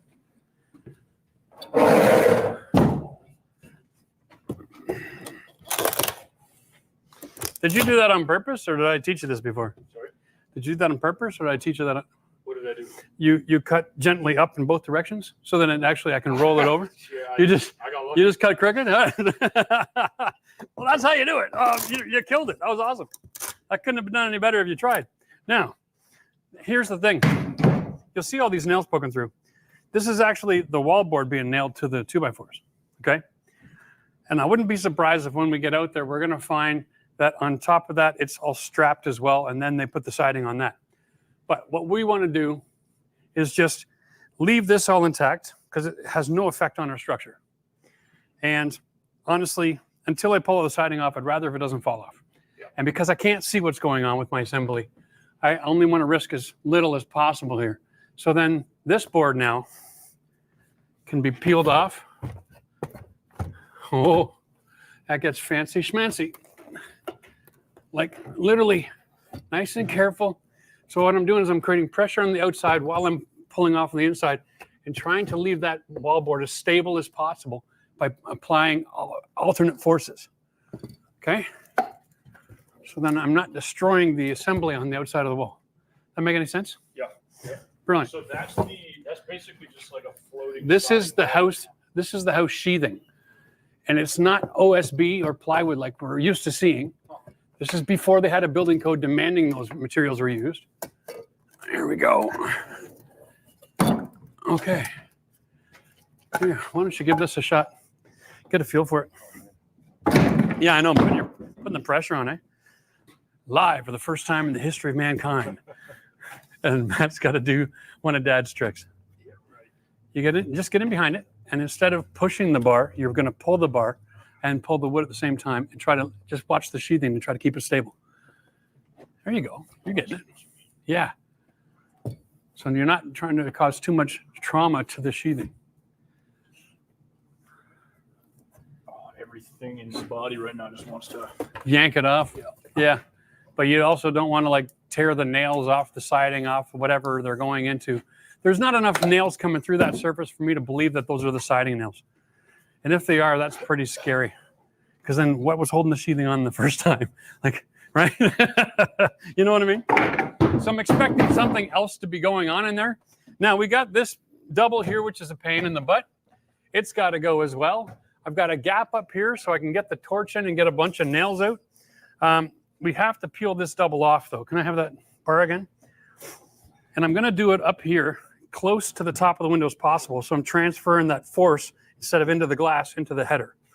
All right. We'll see how this works. Yeah, it's going into the glass. So let's do one at a time. Would a normal size hammer be easier? I don't know, but it sure doesn't look as cool. Here you go. Grab that. Actually, can you turn that laser up where somebody goes blind? That's not a bad idea. Now, the reason this board goes all the way up and nailed into the side here is to keep the header from rolling, okay? Remember, when you're building a house, you're putting the roof on and the sheathing, and that's all that's here. So you don't want to have this wall collapse under the weight. Well, that's why that's all nailed in there. There were so many stinking nails. Okay, you can probably pull that now. It's also nailed in at the top. There we go. And then this one should be a piece of cake. There we are. Oh, there's our nailing flange. And that's it for then that's it then. That is the wow, is that even half-inch thick? That's amazing. Okay, now we want to get the torch. We want to do the cut line here. So this is completely safe though, right? Yeah. Because I guess this is me. The weight of the truss, which is the weight of the roof only, is now sitting on this. That's carrying it, sucker, right? Okay. Onto the floor joists, which are on a beam and an outside wall. This is a standard practice for doing temporary structural That's load. all it takes. It's a piece of wood and a piece of wood, baby. Yeah. You would think that this is a great time for overkill, you know? Like, let's get a bunch of 6x6 posts or something, but it's just not necessary. I mean, look at what the house is being used to hold up right now. Just a bunch of 2x4s. Craziness. Yeah, and we're not trying to carry snow load. This isn't going to sit here for 6 months, right? This is very temporary. I'm seeing toenails into the window too. This is nuts. Okay. So in this case, oh yeah, nice. In this case, I've got nails coming from the plate, and then they nailed from here into the frame of the window too. So we want to disengage all of this. All right.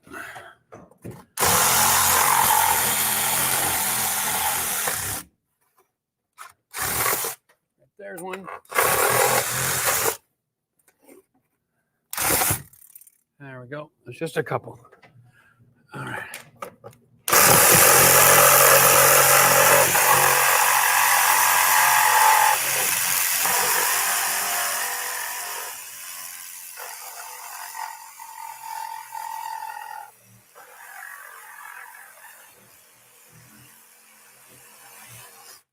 All right.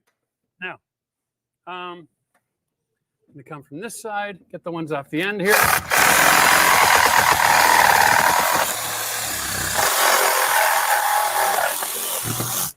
try not to put as many holes in the exterior as possible. But if we do, at the end of the day, because this renovation allows me to be a little sloppy with my precision, because I'm changing the whole facade, I'm probably going to change the sheathing too. I'd rather go with a wood product. If I have poked through any holes into the aluminum, I'll know about it, and I can go out there and seal it up with some red tape later.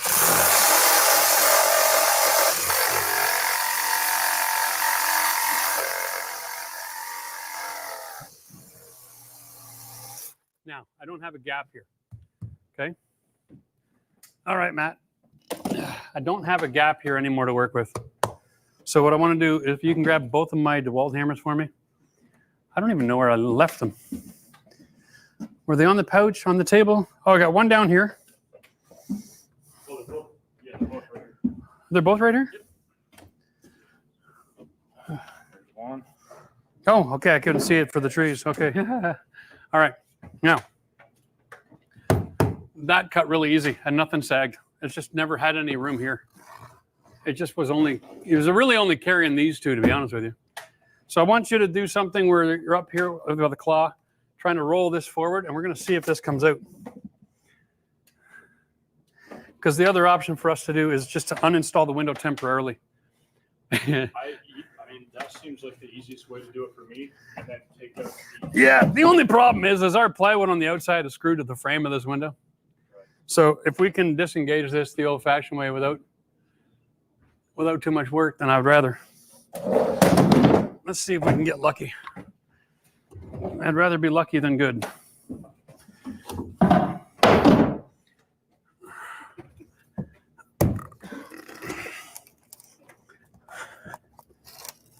We could even pull these out one at a time. Good chance of that too.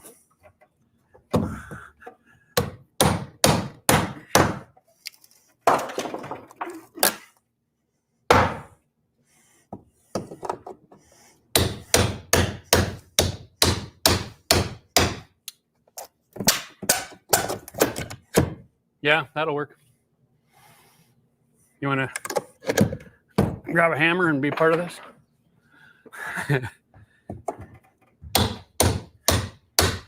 So these are the fasteners that were used to hold the two 2x10s together. We could literally get underneath those. All right, so what would be the game plan with one hammer here? Oh, well, here, I'll tell you what. I'll get 2 or 3 of these started. And then I'll let you have it.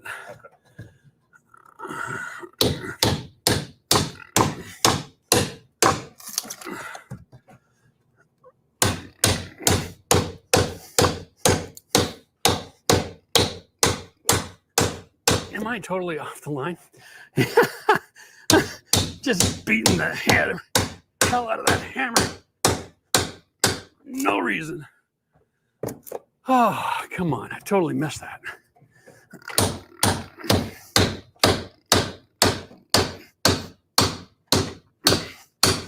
Oh, I got it that time. Oh, you gotta be kidding me. We just leave that one in. This is embarrassing.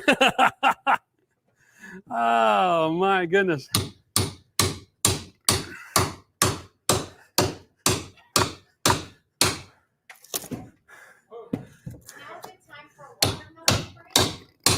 Ah, there you go. You can do the rest of them. Now's the time for what? A watermelon break? A watermelon break. That's 15 minutes until 4 hours. Really? Yeah, we're not getting this down in 10 minutes. You guys are calling it. All right. So here's the deal. I apologize. We're not going to get this done in today's live stream. We will make the video though. So stay tuned. All right. We're going to have a watermelon break. Let's answer a few more questions before we go. In case I missed anything that was relevant. Look at the treats are here. Oh. Mmm. Mmm. I'll tell you. This has been a lot of fun.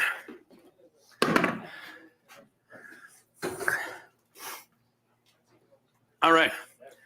Dan Ryan wants to know if he needs to use curtain board on the ceiling if you plan on having a fully insulated shower with glass, heated flooring, and a heat fan in the ceiling. Basically, don't need to waterproof the ceiling. You only need to waterproof your ceiling, Dan, if you're in a steam shower. If you go floor to ceiling glass, then you're going to be trapping the moisture. Definitely use the curtain board. But if you're not, then don't worry about it. Any air that's in contact with your extraction fan while the shower is in use, as long as it's pulling that moisture out of there, the high quality of acrylic and the latex paint for bathrooms nowadays protects your drywall. It shouldn't be an issue at all. All right. If you want to go overboard, you can, because you can actually install curtain board next to drywall and then tape that joint and then skim coat the curtain board and paint it in with the rest of the ceiling and have a vapor like non-permeable surface. So there's nothing wrong with doing it. It's just not necessary. Are we asking questions, Jeff? Yeah, buddy. Eric, bring him on in, buddy. X. Last thing Jeff is going to do That's the wrong question. is make the ceiling cave in. Yeah, that's not happening on this job. Kiana Wilson, another member. Cheers to you, Kiana. Hey, Jeff, renovating a bathroom, taking the tub out to put in the shower. Nice. Tile ready versus Schluter shower system. Which is easier? Drum roll, please. Tile ready. And then you Schluter on top of it. Yeah, I'll tell you what. If you're not putting a heated flooring system into your shower floor, Schluter system is great, but you have to then manage how much use it gets. Okay? Because wet cement is still wet cement. And over time, with too much use, those joints that the Schluter system uses can get saturated and it can actually fail. Not because the system failed, but because the system can be overused. Nobody has done the math on that, the magic number for how many minutes a day a shower can be used before it fails. So to protect yourself, use the tile ready system because it's a molded base from the factory. There's no weak spots there. Okay. So even if it gets in excessive use, it'll never ever fail. And then you use the curtain everywhere else because that's a vertical surface. And then you will have the best shower ever. Cheers. Haha. And you know, the truth is, Kiana, the cost difference is almost negligible. Yeah, the shower base from tile shower ready, the tile ready base, a little more expensive. By the time you put all of the Schluter components together, you're not too far away from that cost. So might as well just do it. I actually have a video series coming up, guys. It's going to be the bathroom. We bought everything from Home Depot, including the tile ready base, and use the Schluter system in conjunction because I think it's probably the smartest bet for most DIYers. Dylan wants to know, would you recommend a heat pump over a traditional furnace? Furnaces take up so much space, but I feel like I need 5 heat pumps around my house. Okay, Dylan, the new Midea system is a multi-stage and it's a ducting stage, so you can go with 8 different zones, okay? And you can actually control each zone individually if you take the time to put the right technology in. So no, you do not need to have 5 heat pumps, but you do need to at least have a forced air system to attach it to if you're a 2-story home. And one system can take care of the whole house. And it blew my mind. I was never a big heat pump fan until they came up with this new technology. But now I'm a believer. When you were in Florida, was doing HVAC any different since it's a much hotter climate than Canada? Yeah, it was different. It was just always blowing cold air. That's, and it always came out of the ceiling. Everything was in reverse. The cold air return was at the floor, and the cold air was coming out of the ceiling.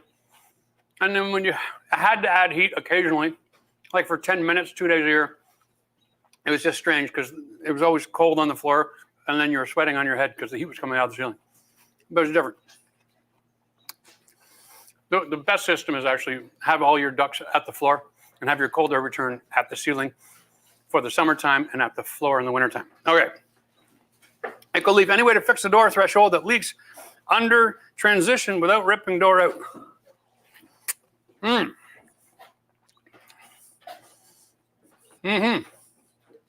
So if you've got an exterior door and the moisture is getting inside, we have products nowadays called liquid flashing.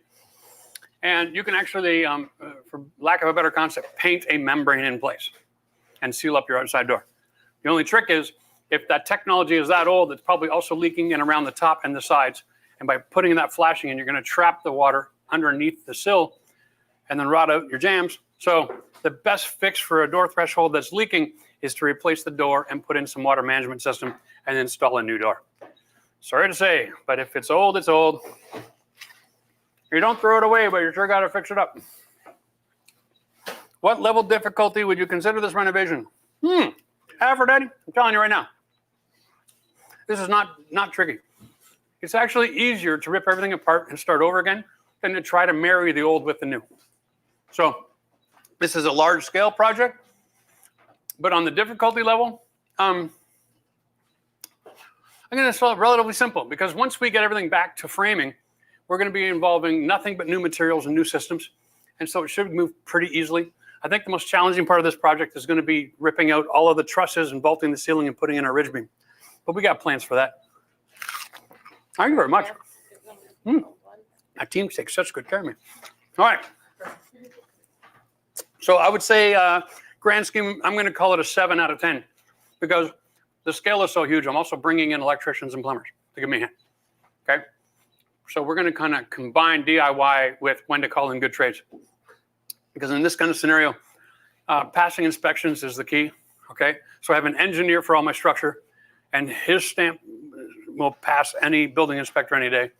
And then the electrician and the plumber are responsible for passing their own codes. And then after that, well, it's all lipstick on the pig. Now, would you future-proof the ability to run things like network cables given the spray foam insulation? Well, if you believe that things in the future are going to be run by wiring, then you can add wiring in your house before you close it. I'm going to believe this. I think Cat 6 and whatever cable are pretty much useless. Give it another 48 months, and you won't need a wire in your house to communicate with anything. Hell, 2 years from now, it'll know what you're thinking. The fridge will open the door saying you're hungry. That's where we're heading. So don't worry about your Cat cable. And if you do want it, put it in the wall before you spray foam. That's all. Incorporate that as part of your electrical system. Nate's over there just laughing. You think I'm wrong? It's just your fridge will tell you. You could be walking down the hall and the bathroom door will swing open and says, "We're ready for you. Trust me." And 2 seconds later, like, "Oh my God, I got to pee." Yeah, it'll read your mind. How would you deal with a basement with poor air circulation up north? I thought about an HRV. That's a heat recovery ventilation system, but wonder if there are any other options. It's a log home from 91 heated by a pellet stove. Poor circulation. Yeah, at the end of the day, you're going to be adding a lot of ducting. So I think before you go to heat ventilation recovery, take a look at how many air exchanges an hour your house has. Log homes aren't exactly notorious for being airtight. You probably have plenty of leaks, so I don't know if you need fresh air pulling in from outside to mix through. You just need to circulate it. So you might want to take a look at your cold air return systems. In a basement, because this is what we're talking about, yeah, blah, blah, blah. Make sure you got cold air return at your basement and each room, not just once in the furnace. I know that's the minimum code, right? But take a look at this place. This was built before code, and it was standard business building practice. Minimum code does not really take into account quality of life, right? So minimum code is one cold air return in the basement because they don't expect you to live there. But if you're using the space, then you want to have a cold air return in every room so that you're circulating the air. That balances out your humidity and your temperature and everything else. And for the love of God, put it near the floor, okay? Your biggest challenge in a basement is the fact that outside the walls and underneath your floor, it's 10 degrees. And you can't bring heat down there. I don't care how much air you got circulating. You're still going to freeze to death sitting on your couch. All right. 1982. Is it okay to install a bathroom fan near an HVAC register? Yeah. Is it okay? Yeah, it's not against the law, right? But either is overeating and it'll kill you. I would say, no, don't do it. Put the fan somewhere else.